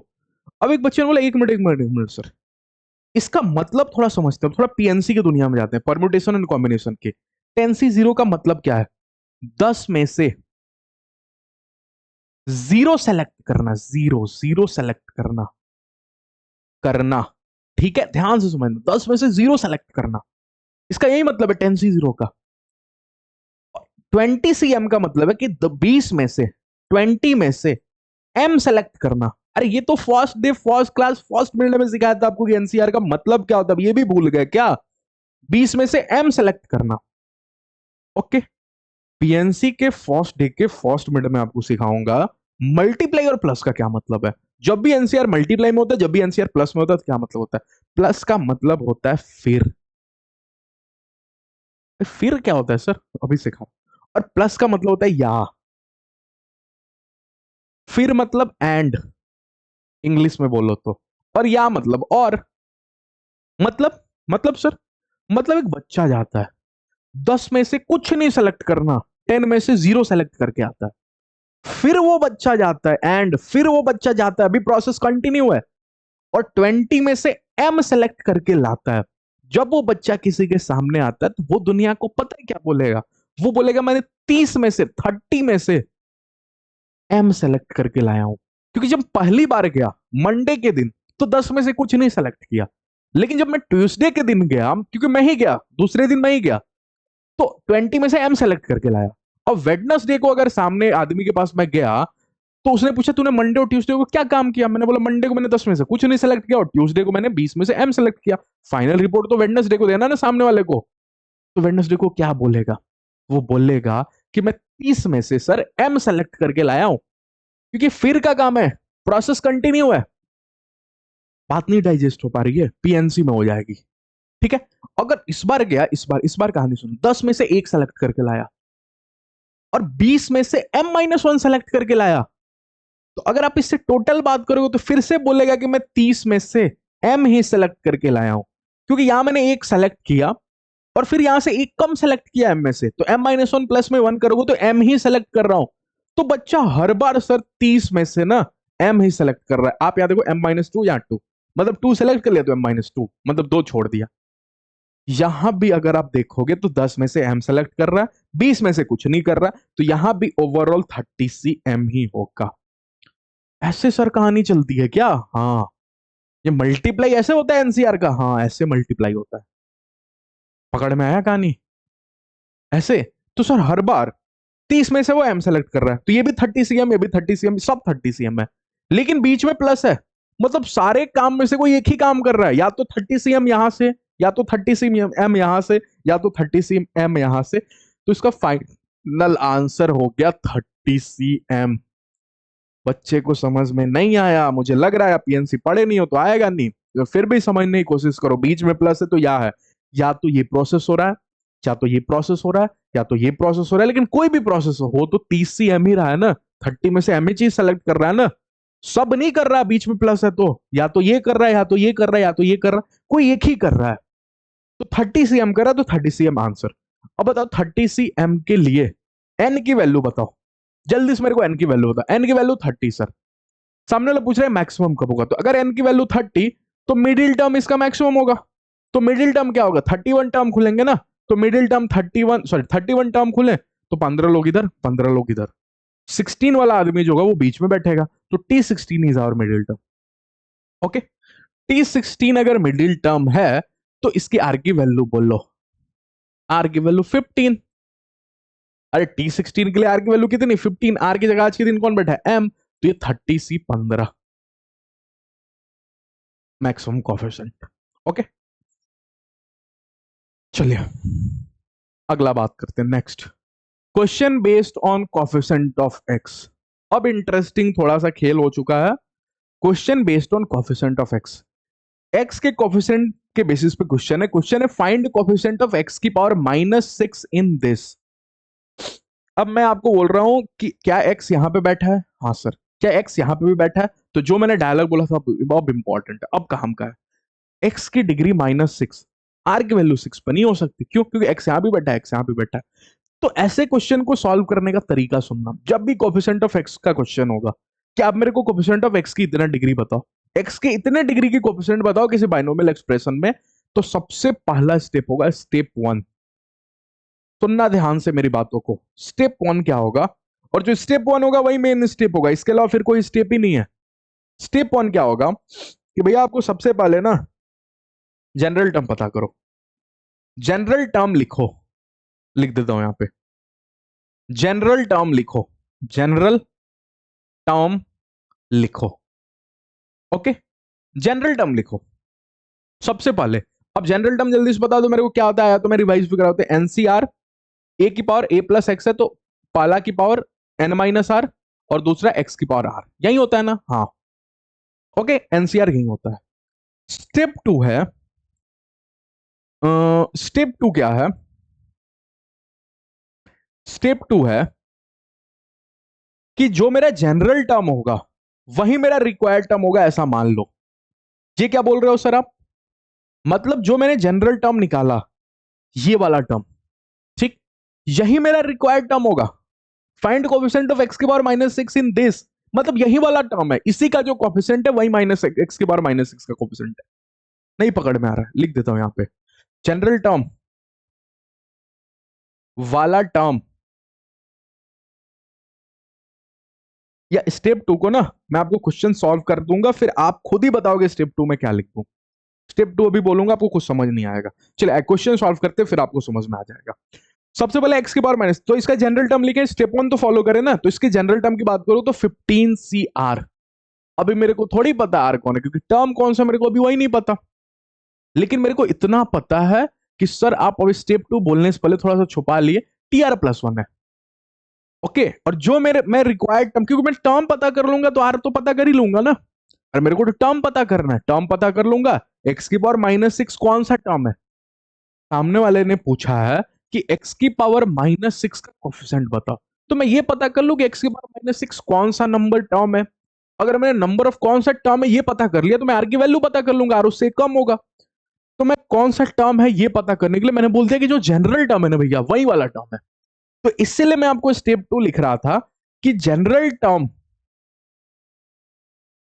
ही रिक्वायर्ड टर्म है, क्योंकि मेरे को तो टर्म निकालना है, कौन सा टर्म रिक्वायर्ड टर्म है। क्योंकि अगर मैंने टर्म निकाल लिया तो आर की वैल्यू अपने आप निकल जाएगा। ठीक है, तो टी आर प्लस वन ही जो है मेरा, इसी में एक्स की पावर माइनस सिक्स मेरे को ढूंढना है। तो 15 सी आर, पहला का पावर बोलो, पहला कौन है भैया? फर्स्ट वाला टर्म कौन है? X square. तो एक्स स्क्वायर की डिग्री बोलो, एक्स स्क्वायर की डिग्री 15 माइनस आर कर दू क्या? हाँ, अच्छा। दूसरा दूसरा दूसरा कौन है मेरा? दूसरा सर 3a अपॉन में एक्स है, 3a है क्या? हाँ, 3a अपॉन में एक्स, ठीक है, 3a अपॉन में एक्स है। तो 3a अपॉन में एक्स की डिग्री कितनी होगी? आर। ओके ओके ओके, फिर क्या करना है? सभी लोगों को एक तरफ करो और एक्स को साइड करो। यहां क्या करो? एक्स को यहां लिख देता हूं। यहां क्या करना है आपको? यहां यहां आपको एक्स को सेपरेट करना है, एक्स की डिग्री, एक्स को लिख देता हूं, एक्स की डिग्री नहीं, एक्स को सेपरेट करो। यहां ध्यान रखना है एक्स को सेपरेट करना है, एक्स को सेपरेट करना है। क्या ध्यान में रहेगा? एक्स को सेपरेट करना है। अच्छा, तो अगर सर मैं एक्स को सेपरेट करने जाऊं तो यहां से देखो तो एक्स की डिग्री कहीं मेरे को दिख रही है 30 माइनस में 2r, देख लो। अरे 15 से मल्टीप्लाई हुआ 13 और r से मल्टीप्लाई हुआ तो 2r। और यहां से अगर मैं देखूं सर, तो यहां से मेरे को दिख रहा है, ओके, यहां से दिख रहा है कहीं ना कहीं, ओके, यहां से दिख रहा है 3a की पावर r। मेरे को x सेपरेट करना है तो मैं 3a की पावर r सेपरेट कर दिया। और यहां से देखो तो x की पावर माइनस आर दिख रहा है, दिखा आपको x की पावर माइनस आर? अभी भी x सेपरेट नहीं हुआ, क्यों? क्योंकि एक x यहां पड़ा है, एक x यहां पड़ा है। ये थोड़ा सा अभी सिखा रहा हो तो टाइम लग रहा है, अगले क्वेश्चन से तो जल्दी करेंगे ना। एक ही बार में देख को सब x को घटा देंगे, सारी डिग्रियों को ऐड सब्ट्रैक्ट कर लेंगे। अभी स्टेप वाइज करेंगे क्योंकि फर्स्ट क्वेश्चन है। तो अगर यहां से देखो 3a को सर मैं आगे बिठा लेता हूं, 3a की पावर r, ओके, और x की जो डिग्री है ये 30 माइनस में आर मतलब 30 माइनस में 2r लिखा हुआ है। ओके ओके ओके ओके, अब बच्चा समझ गया कि इसको उठाना है और आज के दिन माइनस सिक्स के इक्वल करना है। क्यों इक्वल करना है? क्यों क्यों क्यों क्यों क्यों क्यों सर? अरे इसके आगे जो बैठा है ये वाला आदमी, यही तो मेरा कॉफिशिएंट है। लेकिन ये coefficient T R plus one का है, जिसमें एक्स की डिग्री आर में है। सामने वाले को चाहिए एक्स की पावर माइनस सिक्स का कोफिशिएंट। तो एक्स की जो डिग्री आई है, अगर मैं उसको माइनस सिक्स बना दूं, जिस दिन ये माइनस सिक्स दिखेगा उस दिन सामने वाला आदमी जो बैठा है ना, वो एक्स की पावर माइनस सिक्स का कोफिशिएंट कहलाए। ये तो मेरे हाथ में है, ये तो मेरे हाथ में है। अगर मैं इसको 30 माइनस टू आर को 7 बना दूं तो सामने बैठा वाला आदमी एक्स की पावर 7 का कोफिशिएंट होगा। अगर मैं इसको 10 बना दूं 30 माइनस 2r को, तो सामने बैठा वाला आदमी बोलेगा मैं एक्स की पावर 10 का कोफिशिएंट हूं। अगर मैं इसको 0 बोल दूं, बना दूं, तो सामने वाला आदमी बोलेगा, ये वाला बोलेगा कि मैं एक्स की पावर 0 का भैया कोफिशिएंट हूं। तो ये उसी का कोफिशिएंट कहलाएगा जिसका मैं इसको बना दूं, वो मेरे हाथ में है। तो आज के दिन सामने वाला मेरे से -6 की डिमांड किया, तो मैं 30 माइनस 2r को बोलूंगा कि बेटा तू जल्दी से -6 बन जा। ठीक है, ये पूछेगा क्यों क्यों मैं -6 बन जाऊं, मैं बोलूंगा अगर तू -6 बनेगा, क्योंकि सामने वाला मेरे से एक्स की पावर -6 की डिमांड कर रहा है, अगर तू -6 बनेगा तो मैं एक्स की पावर -6 हो जाएगा, और एक्स की पावर -6 होने से मैं दुनिया को बोल दूंगा कि एक्स की पावर -6 तू है, तो तेरे आगे बैठा वाला आदमी एक्स की पावर -6 का कोफिशिएंट है, और वही मेरे से सामने वाला डिमांड कर रहा है। अरे वही तो मांगा है ना, उसने बोला तो है साहब साहब फाइंड कोफिशिएंट ऑफ एक्स की पावर -6 इन दिस।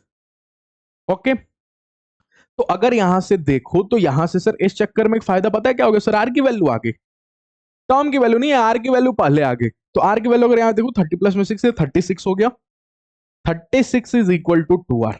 ओके, तो r इज इक्वल टू 18 हो गया। अगर सर r 18 हो गया तो अब मैं इसमें 18 रख दूं, 18 रहने से ये हो गया 15c8, और ये हो गया 3a की पावर 8। और यहां पे अगर देखो तो x की डिग्री कितनी है, 30 माइनस में 2 इंटू 18। अब ये लिखना भी सर बेवकूफी है, क्यों, क्योंकि अभी अभी आप 30 माइनस 2r को ही बोल दिए -6, तो इसके ये क्यों लिख रहे हो, आप डायरेक्ट लिखो ना -6, और ये करोगे भी तो देखो -6 ही आ रहा है, मतलब अब सही कर रहे हो बिल्कुल। तो एक्स की पावर -6, अब ये एक्स की पावर -6 है, तो आगे बैठा हुआ आदमी एक्स की पावर -6 का ही तो कोफिशिएंट होगा ना, तो लो मिल गया 15c8 38 की पावर 18। बोलो सामने वाले को कि यही कोफिशिएंट है एक्स की पावर -6 का। कहानी पकड़ आई। चलिए अगला बात करते हैं, अगला क्वेश्चन पे। अब बच्चों टाइप क्वेश्चन है, थोड़ा अच्छा क्वेश्चन। उसने बोला find m if coefficient of second, third and fourth term are in AP in expression this.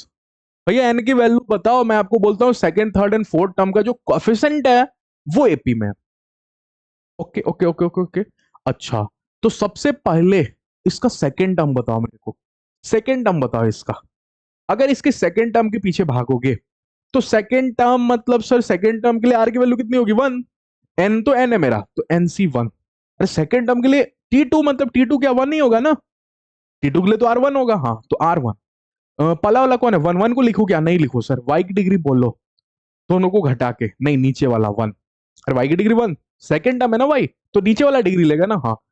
Third term बोलो, थर्ड टर्म मतलब T3, थर्ड टर्म मतलब T3, T3 के लिए R बोलो NC2, NC2। ओके, और y की डिग्री बोलो, y की डिग्री नीचे वाला y²। ओके, y के पीछे सर आप नहीं पढ़ो तो ही सही होगा, लेकिन फिर भी चलो लिख देता हूं, कोई दिक्कत नहीं, क्योंकि सामने वाला कोएफिशिएंट की बात कर रहा है तो y से तो मतलब होना नहीं चाहिए। फोर्थ टर्म, फोर्थ टर्म के बारे में बात कर रहा है, फोर्थ टर्म मतलब T4, तो सभी टर्म मेरे को लिखने आना चाहिए। NC3 क्योंकि इसकी r की वैल्यू 3 होगी, और y³। ओके, ये मेरे को समझना है। लेकिन सर वो बोल रहा है कि सभी के कोफिशिएंट एपी में है, मतलब मेरे पास जो कोफिशिएंट हाथ लगा है ना, वो सर NC1 है, T2 का कोफिशिएंट, और T3 का कोफिशिएंट है NC2, और T4 का कोफिशिएंट है NC3। ये तीनों भैया एपी में है। अगर ये एपी में है तो एपी का एक ही फंडा होता है, ये दोनों घटा के और ये दोनों घटा के बराबर होता है। ऐसे समझो तो बीच वाले का ट्वाइस, ये मैंने सिखाया था, अगर ये एपी में है तो 2NC2 is equal to NC3 plus में NC1। ये है, ये एपी का कंडीशन है, कंडीशन ऑफ एपी। ये आप सीक्वेंस सीरीज पढ़ के आ रहे हो मेरे से, तो इसमें तो कोई डाउट होना ही नहीं चाहिए। ओके, फिर भी मैं आपको चलो यहाँ पे इसको भी सर्कल कर ही देता हूं कि ये आपको एपी का कंडीशन है, condition of AP. Okay, AP का यही कंडीशन है कि बीच वाले का डबल करो और साइड वाले का सम करो, और जीपी का बोलो जल्दी से, आ गया तो रिवाइज भी कर लो। बीच वाले का square is equal to side वाले का प्रोडक्ट, और इसमें बीच वाले का double is equal to side वाले का सम। इसमें सम में खेल चलता है, उसमें प्रोडक्ट में खेल चलता है, जीपी में। ओके, तो अब 2NC2 बताना कोई बड़ी बात है क्या, 2NC2 मतलब NC2 मतलब बोलो n into n minus 1, n के बाद दो टर्म खुलेगा, n को लेके, और 2 मतलब 2 फैक्टोरियल, तो ये 2 हो गया, इज इक्वल टू NC3 बोलो n n minus 1 n minus two upon में 3 का फैक्टोरियल मतलब 3 इंटू टू, 1 को नहीं लिख रहा हूं, प्लस में nc1 बोलो n ही हो जाएगा, nc1 तो n होगा। ओके ओके ओके, यहां से सर मेरा जहां तक दिमाग काम कर रहा है 2 से 2 उड़ा दो। अगर आप 2 से 2 उड़ा दोगे तो यहां से हो जाएगा n माइनस वन, मतलब n स्क्वायर माइनस n। 6 की मल्टीप्लाई भी कर दो तो 6n स्क्वायर माइनस में 6n दिखा आपको। तब तक इधर से हो गया n माइनस वन और n माइनस टू क्या हो जाएगा, n स्क्वायर हो गया, माइनस का 2n, n minus 3n, okay, और प्लस का 2, ये हो गया। अरे n की n से मल्टीप्लाई n स्क्वायर, फिर n की माइनस टू से मल्टीप्लाई माइनस 2n, और माइनस n से मल्टीप्लाई माइनस 3n, और माइनस वन और माइनस टू की मल्टीप्लाई प्लस टू, अब कर लेना, यही होगा n square minus 3n plus में 2। अच्छा, प्लस में इसके बाद करोगे 6 एलसीएम लेके उधर जाके मल्टीप्लाई करो ना तो n को 6n कर देगा। अच्छा ठीक है, इतना सा बात पकड़ में आया। फिर बच्चे ने देखा कि एक मिनट सर, जहां तक मेरे को दिख रहा है कि अगर इसमें से अगर n को कॉमन ले लो तो यहां से n खत्म होगा, एक n खत्म होगा, ये n खत्म होगा, और ये n खत्म होगा। फाइनली मेरे पास जो रह जाएगा वो रह जाएगा, वहां से देखो तो n माइनस में 6 रह जाएगा। सोचो दिमाग लगा के, सॉरी 6n माइनस 6, ओके। अरे n इसमें से कॉमन लिया और यहां से भी n कॉमन आ गया, n यहां से और n यहां से, तो n सबका एक एक n खत्म हो गया। 6n माइनस 6 उधर से आया, इधर से देखोगे सर तो n स्क्वायर माइनस में 3n प्लस में तब तक 6 और 2 ऐड भी हो जाएगा क्योंकि n तो दोनों का खत्म हो गया ना, तो 6 और 2 हो गया 8। ओके ओके ओके, अब सारे पार्टियों को एक साइड कर लो भैया, तो एक साइड करने से हो गया n square minus 3n minus 6n से टकराया और बन गया माइनस का 9n। Okay okay okay okay, और प्लस का 8 प्लस का 16 से टकराया तो बन गया प्लस का 14 इज इक्वल टू 0। अब बताओ जल्दी से, मल्टीप्लाई करने पे 14 और प्लस करने पे 9, 7 और 2 ही होता है, तो इसको मैंने बोला 7 और n2, दो ब्रैकेट लेके मैं खड़ा हो गया, इज इक्वल टू 0। ओके, बीच वाले को माइनस मिलता है, जो बड़ा वाला होता है उसको बीच वाला मिलता है, फिर यहाँ पे भी माइनस तब यहाँ पे प्लस होगा, तो n की दो वैल्यू है यहाँ से। अभी भी खेल रुका नहीं है, अभी रुको रुको रुको रुको, रुको। आगे भी है, आगे भी इंटरेस्टिंग है। n की वैल्यू 2 आया, एक n इज इक्वल टू 7 आया, एक n इज इक्वल टू 2। बताओ कौन सा सही कौन सा गलत, सोच के बताओ मेरे को, जल्दी से सोच के बताओ मेरे को। n इज इक्वल टू 7 और n इज इक्वल टू 2, भूले तो नहीं? अरे मैंने टर्म निकाला सबसे पहले, सामने वाला बोला सेकंड टर्म, टर्म थर्ड और फोर्थ एपी में, मैंने सेकंड थर्ड और फोर्थ निकाला, फिर एपी की कंडीशन लगाई, यहां तक कहानी चला, और n की दो वैल्यू है 7 और 2। अब बताओ 7 और 2 में कौन सही कौन गलत? सर अगर 7 रखता हूं ना तो ये होगा 7c1, ठीक है, ये होगा 7c2, ठीक है, ये होगा 7c3। तो मेरे जो टर्म आएंगे, अगर n इज इक्वल टू 7 पे सोचता हूं तो मेरे टर्म जो आ रहे हैं सर वो आ रहे हैं 7c1, 7c2 और 7c3।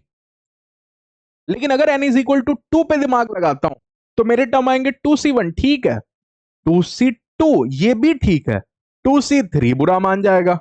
क्यों बुरा मान जाएगा? सर आपने पहले ही बोला था दो में से तीन चीजें थोड़ी सेलेक्ट हो सकता है, तो 2c3 के बुरा मानते ही मैं बोलूंगा भैया n इज इक्वल टू 2 भी गलत है और n इज इक्वल टू 7 सही है। ओके, 2c3 नहीं पॉसिबल है ना, ऊपर वाला जब भी रहेगा या तो बराबर हो सकता है, ज्यादा से ज्यादा छोटा नहीं हो सकता नीचे वाले से, ठीक है, तो 2c3 गलत है, तो 2c3 गलत है, तो इसलिए n की वैल्यू भैया 2 नहीं चलेगी, n की वैल्यू 7 सही है। क्या नहीं पकड़ में आई? नेक्स्ट क्वेश्चन पे मूव करूं, अगला अगला अगला, ओके चले नेक्स्ट क्वेश्चन पे मूव करते हैं। इसको पॉज करके सॉल्व करो वीडियो को। फाइंड कोएफिशिएंट ऑफ x की पावर 15 पूछा है इसमें, तो अगर आप x की पावर 15 पे दिमाग लगा रहे हो, ये सब प्लस में है, तो इसमें बोलो x की पावर 15 कितना होगा? 1 प्लस एक्स की पावर 15 में कोएफिशिएंट ऑफ x की पावर 15 पूछा है, कोएफिशिएंट ऑफ x की पावर 15। तो सर जनरल टर्म निकालते हैं, और जनरल टर्म में x की डिग्री जो आती है उसको 15 कर देते हैं, यही करते हैं ना। तो अगर इसमें n की वैल्यू, अच्छा लेकिन एक और दिमाग लगा सकते हैं, क्या? जो आपने मेरे को सिखाया था अभी अभी कुछ देर पहले, मैंने आपको सिखाया था क्या, कि अगर सर x यहां पे बैठा है, मतलब दूसरी बारी में बैठा है, तो जो r की वैल्यू होगी वही मेरा x का डिग्री होगा, मतलब x की पावर 15 मैंने r इसका 15 है, तो x की पावर 15 उस दिन मिलेगा ओके, जिस दिन आप 15 की बात कर रहे होगे, ठीक है, तो इसका कोएफिशिएंट हो गया 15 से 15, क्योंकि यहाँ पे 1 है और यहाँ पे x है, तो 1 की कुछ भी डिग्री करो उससे कोई फायदा होगा नहीं, 15 से 15। और समझ पाए, x की डिग्री 15 और यहां x की क्या वैल्यू हुई, सॉरी x दूसरी बारी में बैठा है, सेकंड टर्म पे बैठा है। तो अभी अभी मैंने आपको सिखाया था ना कि अगर x सेकंड टर्म पे बैठा है तो जो x की डिग्री होगी वही मेरा r होगा। तो x की पावर 15 उसका कोएफिशिएंट होगा जिसका एनसीआर में r की वैल्यू 15 होगा। अगर इतनी सी बात नहीं समझ में आ रही तो सिंपल इसका जनरल टर्म लिखो, इसका जनरल टर्म बोलो जल्दी, इसका होगा 15 CR, यही होगा ना एनसीआर। ए की पावर n-r, तो ए को नहीं लिखूं, एक्स की पावर बोलो r नीचे वाला। ओके, तो अब मेरे को इसको नहीं सिखाया था ना सेकंड स्टेप में, इसको क्या करना है, बोलना है कि यही मेरा एक्स की पावर 15 का वाला टर्म है, तो आर की वैल्यू क्या कर दूं 15। अगर मैं आर की वैल्यू 15 कर दूं, अगर आर इज इक्वल टू 15 कर दूं, तो कोफिशिएंट के नाम पे क्या होगा 15 से 15, वही तो मैं लिख रहा हूं ना। ठीक है, अब बताओ डायरेक्ट 1 प्लस एक्स की पावर 16 में एक्स की पावर 15 किस दिन मिलेगा, जिस दिन सर मेरा 16C15 होगा, क्योंकि आर की वैल्यू सबके लिए 15 होगा, एक्स की पावर 15 आर के लिए सबका वैल्यू 15 होगा। क्यों क्यों क्यों क्यों, क्योंकि सर एक्स सेकेंड टर्म में केवल बैठा है। ठीक है, इसके लिए बोलो 17C15।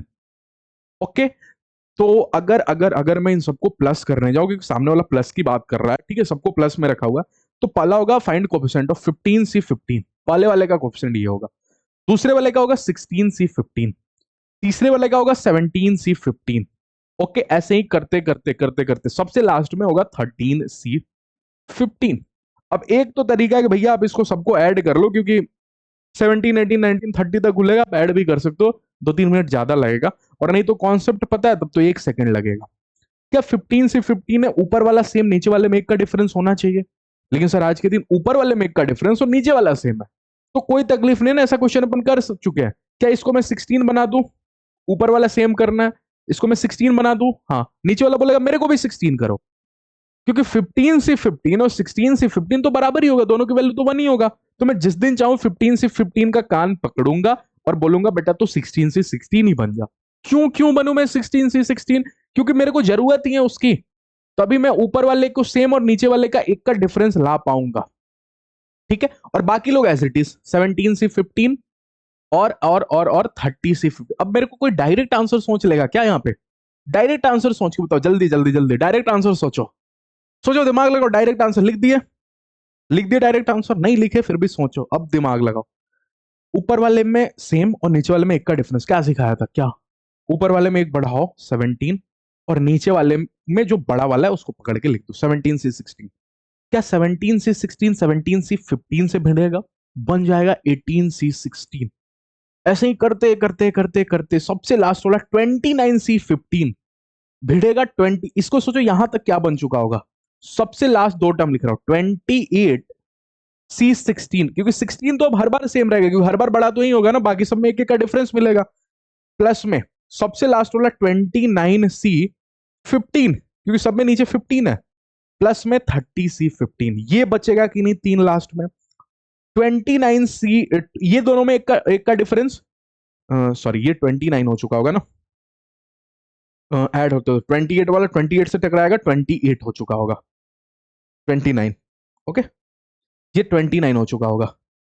अब ये दोनों टकरा के 30C16 कर देगा, और 30C16 30C15 से टकरा के फाइनल आंसर 31C16 दे चुका होगा।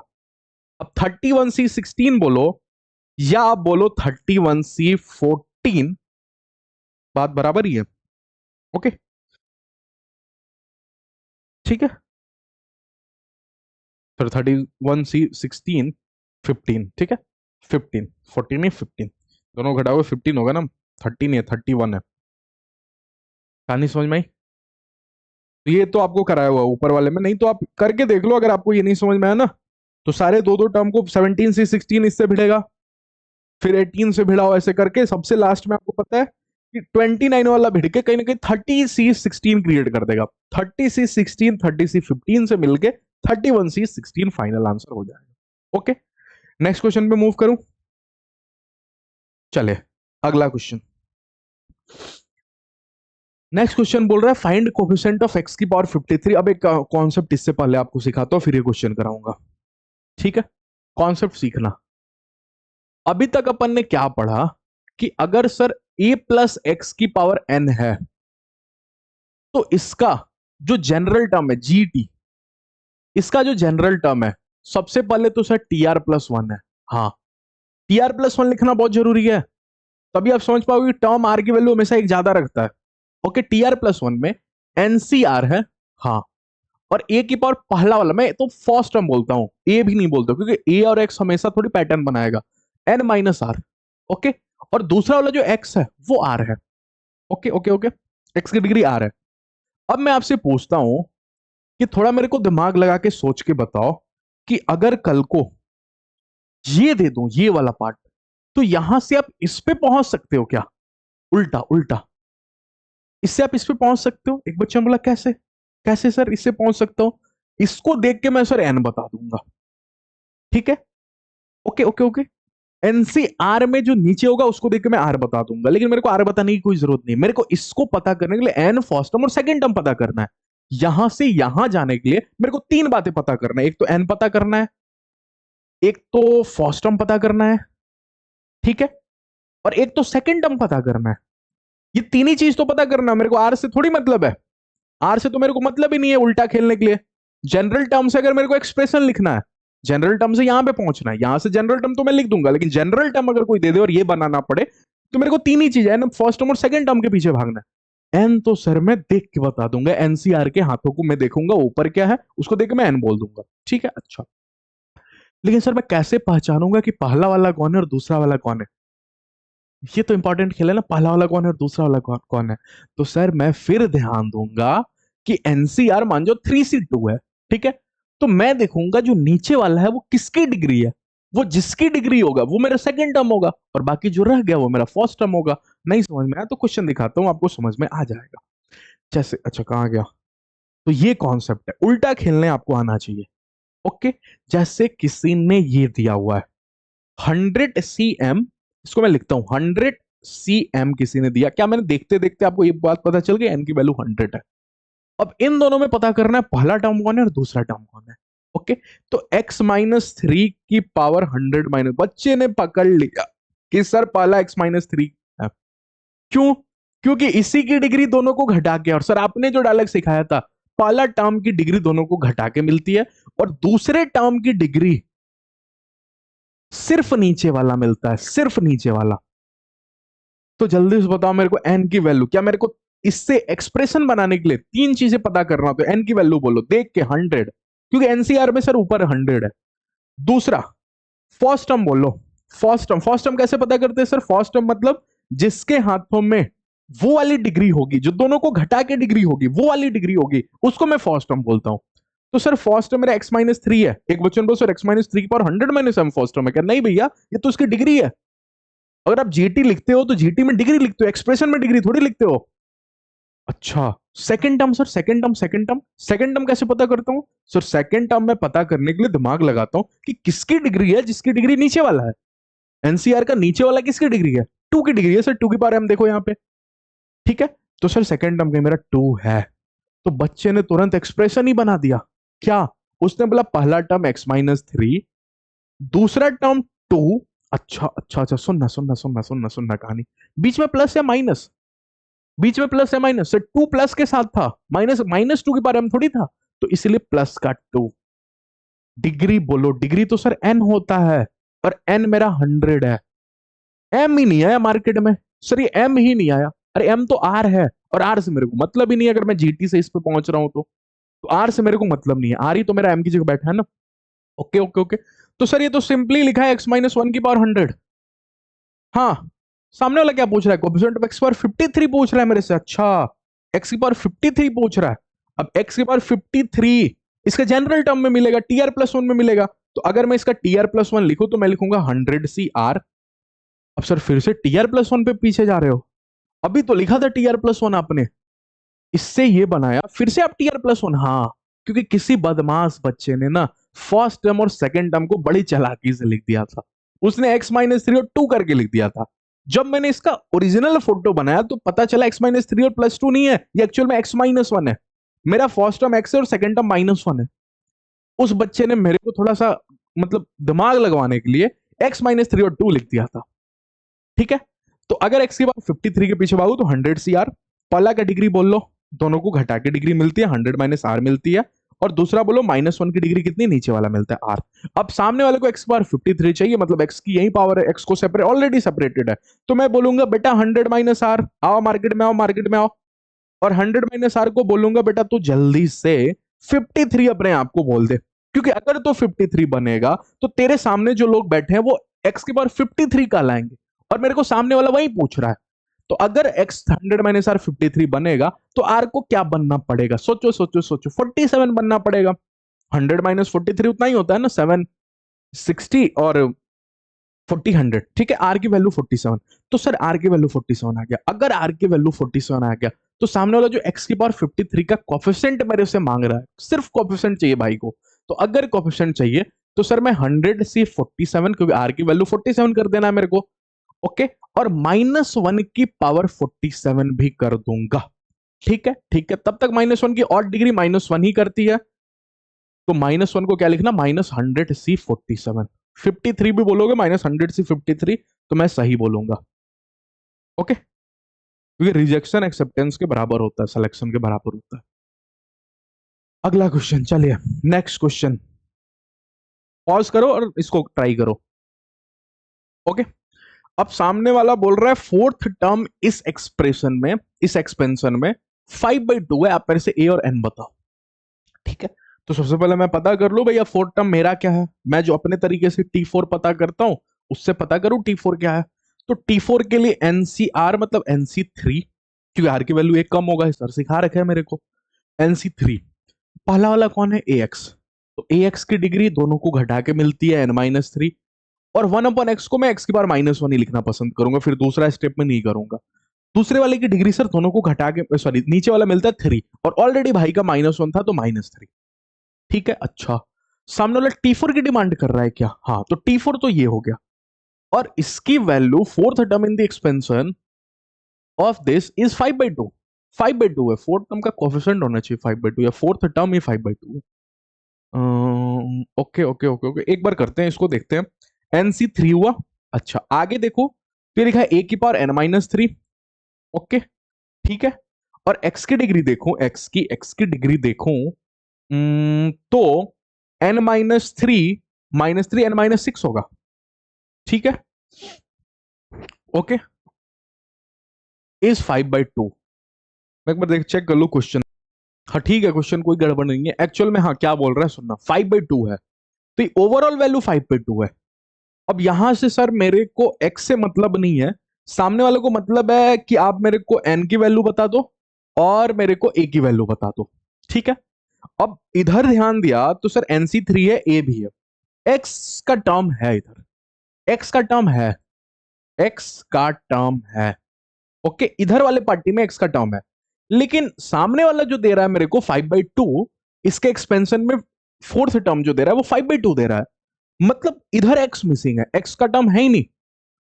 तो एक तरफ x का टर्म है और x का टर्म है ही नहीं, तो ऐसा कैसे हो सकता है सर, ऐसा कैसे पॉसिबल हो सकता है कि मैंने जो निकाला उसमें x वाला टर्म है और भाई ने जो दिया उसमें x वाला टर्म नहीं है। तो ऐसा इसलिए पॉसिबल है कि तूने जो निकाला है ना उसमें डिग्री n-6 रखा है, जरूर x की डिग्री 0 होगा, तभी तो x की डिग्री 0 1 हो गया होगा, इसलिए सामने वाला 5/2 आंसर कर रहा है।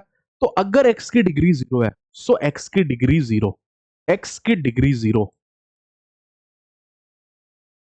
है, तो अगर x की डिग्री 0 है सर, तो मैं n-6 को बोलूं कि तू बेटा 0 हो जा, तो n आंसर 6 दे जाएगा, और अगर n ने 6 दे दिया और मैंने n6 इसमें पुट भी कर दिया, ठीक है, तो आंसर होगा 6C3, ओके, देखना देखना देखना, 6C3 दिख तो रहा है ना आपको।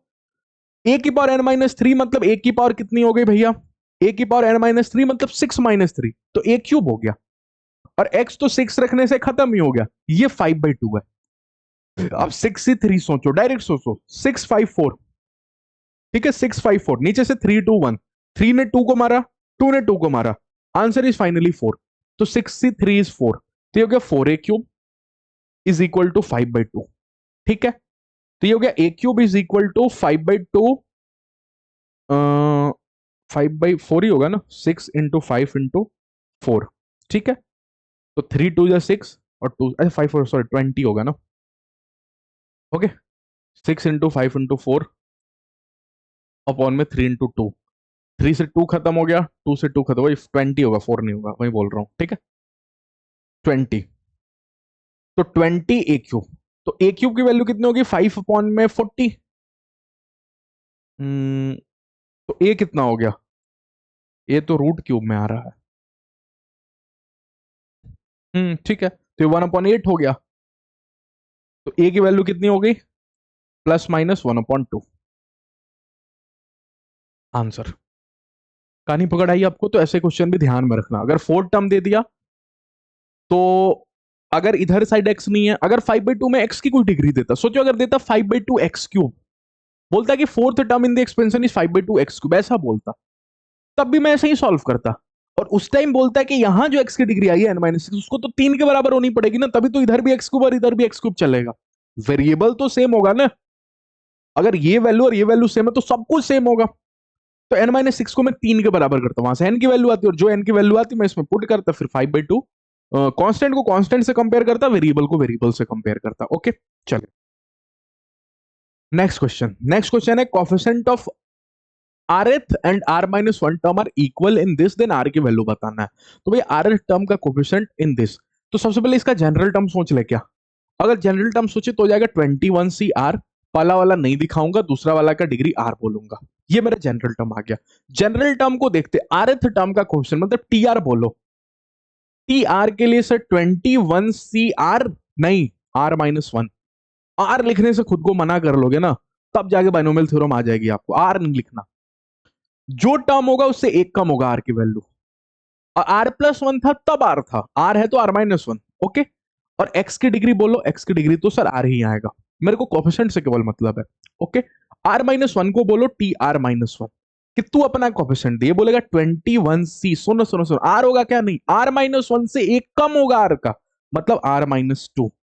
और x की डिग्री बोलो, नीचे वाला ही r-2, सामने वाला बोल रहा है भैया दोनों का कोफिशिएंट बराबर है, तो दोनों का कोफिशिएंट बराबर करने के लिए मैं 21c r-1 को इक्वेट कर दूंगा 21c r-2 के। ये बोलेंगे एक मिनट एक मिनट एक मिनट, अगर 21c r-1 जिस दिन डिवाइड आएगा 21c r-2 के, इधर से तो 1 रह जाएगा, ओके।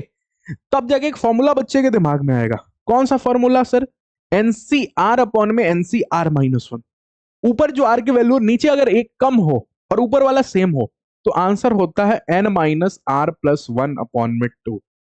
2 होता है या r होता है, r, भूले तो नहीं हो।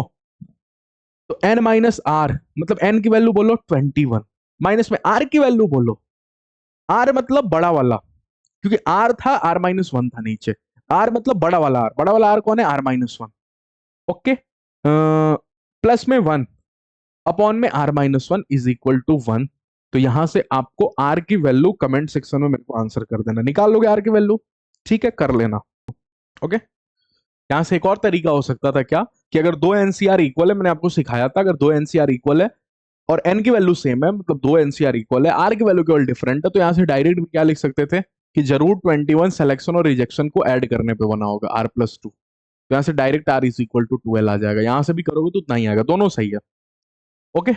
तो जब भी दो एनसीआर आमने सामने होगा और दोनों का आर का वैल्यू डिफरेंट होगा, तो जरूर एक आर सिलेक्शन वाला है और एक आर रिजेक्शन वाला है। तो सिलेक्शन और रिजेक्शन को अगर ऐड करोगे तो टोटल कितने समान थे वो मिल जाएगा आपको, ठीक है। कितने क्वेश्चन और हैं, और है क्या, चलिए अगला पे मूव करते, दो क्लास और आएगा बाइनोमियल का, फिर अपन पीएनसी पे मूव करेंगे, फिर कैलकुलस में स्टार्ट करूंगा, और फिर सबसे लास्ट में कोऑर्डिनेट ज्योमेट्री। कैलकुलस स्टार्ट होगा आपको लिमिट से, लिमिट, कॉन्टिन्यूटी, डिफरेंशियबिलिटी पढ़ाऊंगा, फिर फंक्शन पढ़ाऊंगा, फिर फर्दर, ठीक है। चले, इफ कोफिशिएंट ऑफ x की पावर 7 एंड x की power 8 in this are equal, then n की वैल्यू कर लोगे, डू योरसेल्फ दे दो क्या, हिंट देके, कोफिशिएंट ऑफ x की पावर 7, इसमें x की पावर 7 का कोफिशिएंट बोलो, डायरेक्ट बोल सकते हो क्या x सेकंड टर्म में बैठा है, एक और ट्रिक मैंने आपको सिखाया था, अगर x सेकंड टर्म में बैठा है, नहीं तो फिर जनरल टर्म ही लिख के बताओ। अगर आप जनरल टर्म देखोगे x की पावर 7, या फिर डायरेक्ट ही सोच लो, जनरल टर्म लिखने का जरूरत नहीं है, तो x की पावर 7 मतलब r की वैल्यू 7, तो NCr, r की वैल्यू बोलो 7, ठीक है। a की पावर n-r मतलब फर्स्ट की डिग्री मिलेगी n-7 बन के, ठीक है, और दूसरे की डिग्री मिलेगी x/3, की डिग्री मिलेगी 7 बन के।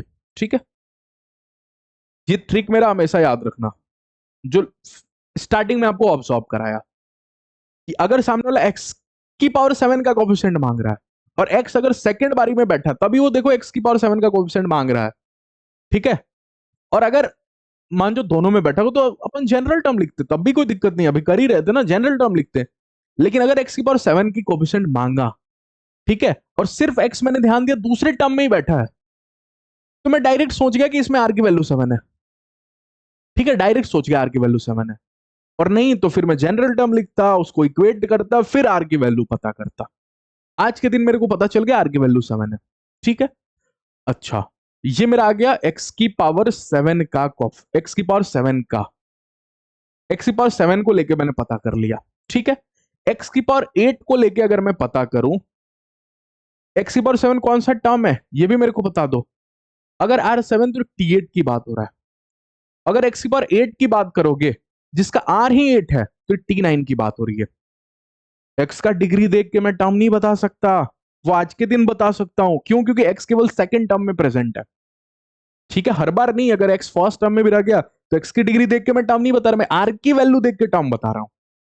ठीक है, तो अगर एक्स की बार 8 की बात करूं तो एनसी सर 8, एक्स की डिग्री आर की वैल्यू।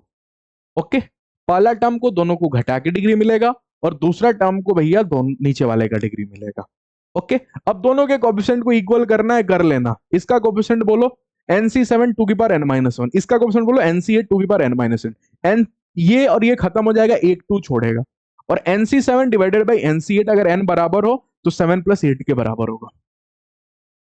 कर लोगे? अरे कुछ नहीं करना, इसके आगे, इसके आगे आपको दोनों को इक्वेट करना है। आपको NC7 इंटू 2 की power n-7 is equal to NC8 into 2 की पावर n-8 के इक्वल करना है। तो अगर आप NC8 को इधर बुला लो तो ये लिखा है NC8 अपॉन में NC7, तब तक ये लिखा है 2 की पावर n-7 अपॉन में 2 की पावर n-8। ठीक है,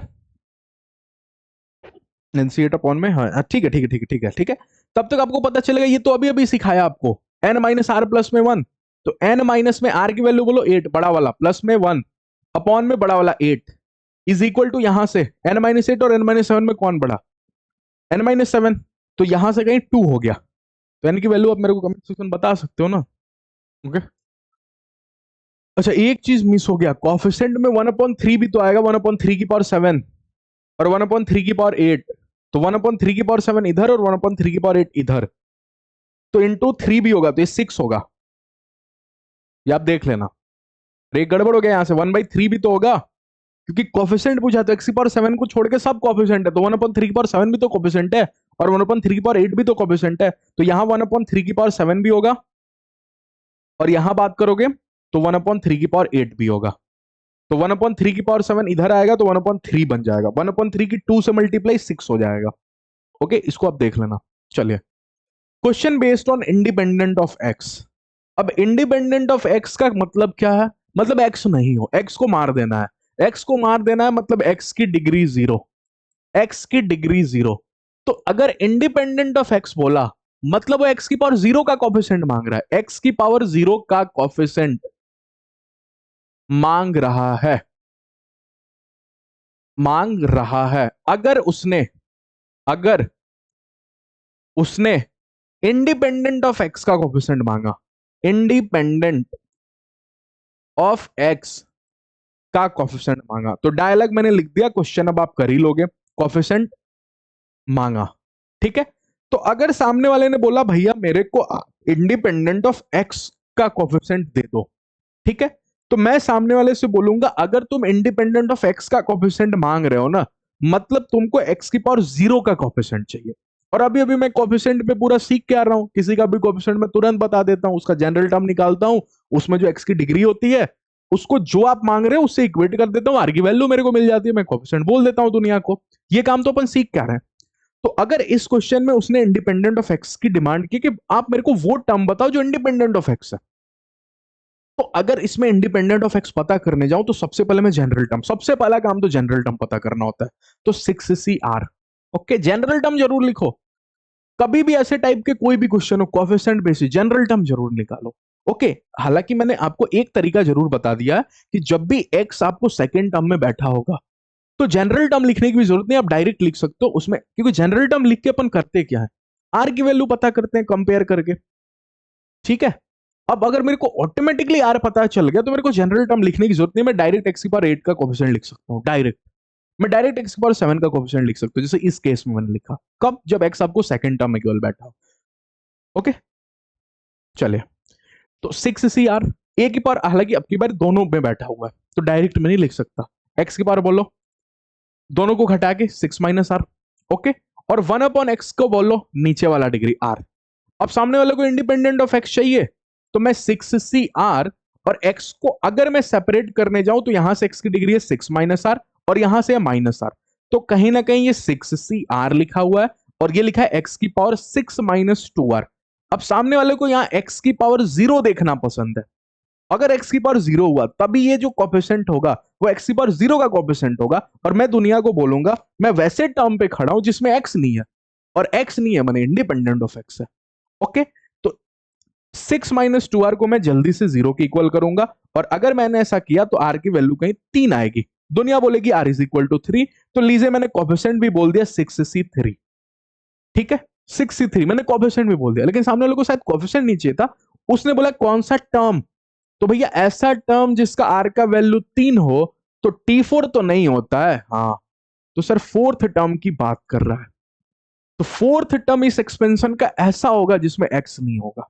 ऐसा क्वेश्चन अभी भी देखे भी थे, एक टर्म जिसका एक्स नहीं था, 5/2 एक्स नहीं आ रहा था, तो एक्स के डिग्री को अपन 0 किए थे, याद है आपको? अभी अभी क्वेश्चन दिखाया था।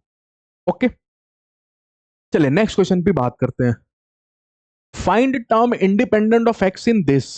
ओके, इंडिपेंडेंट ऑफ एक्स, फिर से टर्म बताना है आपको, कोएफिशिएंट नहीं बताना। तो 10 CR, ठीक है, जनरल टर्म TR+1, मैं बोलूंगा यही टर्म है, यही टर्म है जिसका इंडिपेंडेंट ऑफ एक्स है, यही टर्म है जिसमें एक्स की डिग्री 0 है। तो 10 CR, पहला वाला बोलो x/3, 1/2 डिग्री ऑलरेडी लिया है, आर डिग्री लेते हैं R/2 हो जाएगा।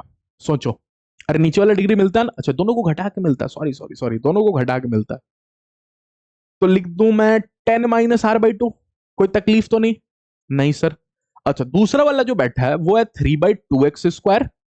ओके, और इसकी डिग्री है 1/2, ऑलरेडी 1/2 डिग्री है, और नीचे वाला डिग्री लेगा तो कहीं R/2 डिग्री ले लेगा। हाँ, ठीक है। अच्छा, तो यहां से सर 10 CR मेरे को नजर आ रहा है, यहां से नजर आ रहा है एक्स की डिग्री 10 - R मतलब 5 - R/2 नजर आ रहा है मेरे को, देख लो। ओके, और यहां से देखो सर x², कहीं ना कहीं x² -2 है, और -2 खत्म तो -R है, तो ये -R है, यानी पकड़ाई x² यहां से, x² ऊपर जाके x² -2, और x² -2 का R/2, 2 से 2 खत्म, x² -R केवल, और -R इस x से भिड़ेगा तो 5 - R/2 -R होगा। ओके, तब तक इधर से मार्केट में जो लोग रह जाएंगे ना, वो रह जाएगा 3/2 की पावर R/2।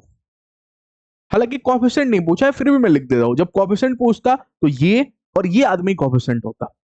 ठीक है, अच्छा अच्छा अच्छा। सामने वाले को सर इंडिपेंडेंट ऑफ एक्स से मतलब है, तो मैं जल्दी से 5 माइनस में R/2 माइनस R को 0 के इक्वल कर दो क्या? हाँ, कर दो। अगर आपने किया तो ये बनने के लिए रेडी है 10 माइनस में, सुनना, 2R और R, 3R is equal to 0।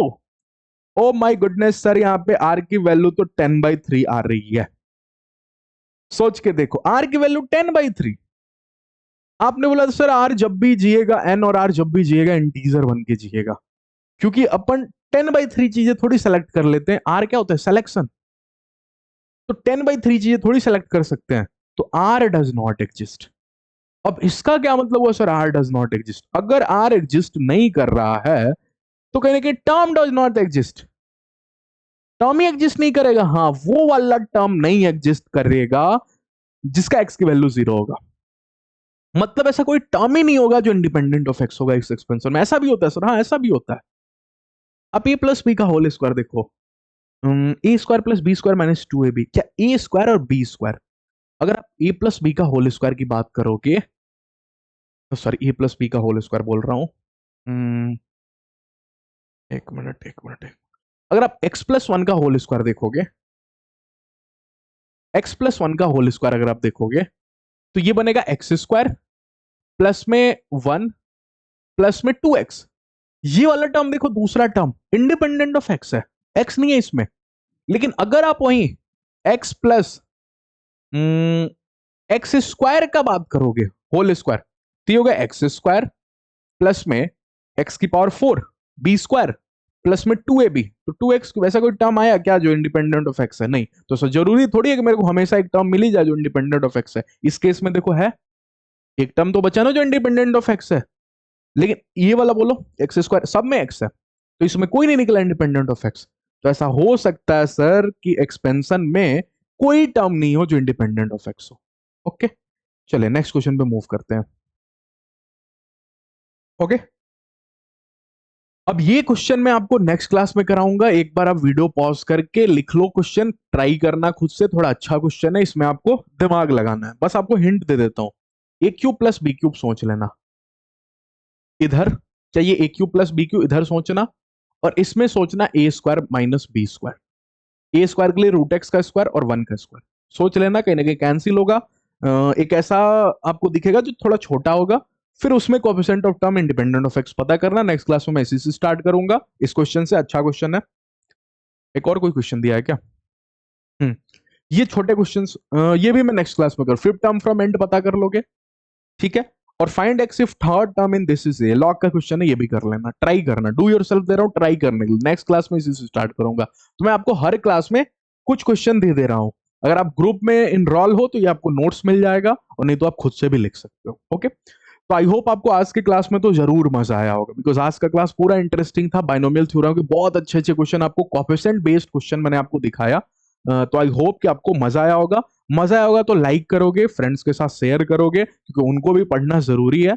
Channel को सपोर्ट करोगे, और चैनल को सब्सक्राइब नहीं किया हो तो जरूर कर दोगे। ओके, क्योंकि WBC रिलेटेड और जेईई मेंस रिलेटेड ये सबसे हेल्पफुल चैनल है, आपको सभी अच्छे कंटेंट देखने के लिए मिल जाएगा। और अगर आप MST CT जो महाराष्ट्र का एंट्रेंस एग्जाम होता है, ओके, और कॉमेड के जो कर्नाटका का एंट्रेंस एग्जाम होता है, या फिर SRM जैसे वेरियस एग्जाम्स ये आप देने वाले हो, तो इसके लिए हमारा सेकंड चैनल है स्टडी विद आदित्य 2.0, उसको आप सब्सक्राइब कर सकते हो। डिस्क्रिप्शन बॉक्स और कमेंट सेक्शन में आपको लिंक दिख जाएगा चैनल का, आप जाना वहां पे कंटेंट देखना, अगर आप ये दोनों एग्जाम का टारगेट कर रहे हो तो। क्योंकि बहुत सारे एग्जाम्स होता है जो बच्चा जेईई के अलावा भी देता है, ठीक है। तो उन सारे एग्जाम्स पे मैं बात कर रहा हूँ, उनके कंटेंट ला रहा हूँ, बहुत ही अच्छे कंटेंट, जितने भी रिलेटेड हेल्पफुल कंटेंट है वही मैं लाता हूँ, ठीक है। तो आप जाके जरूर एक बार विजिट करना दूसरा चैनल, और उसको भी सब्सक्राइब करके सपोर्ट जरूर करना। ओके, चलो मिलते हैं नेक्स्ट क्लास में। Thank you.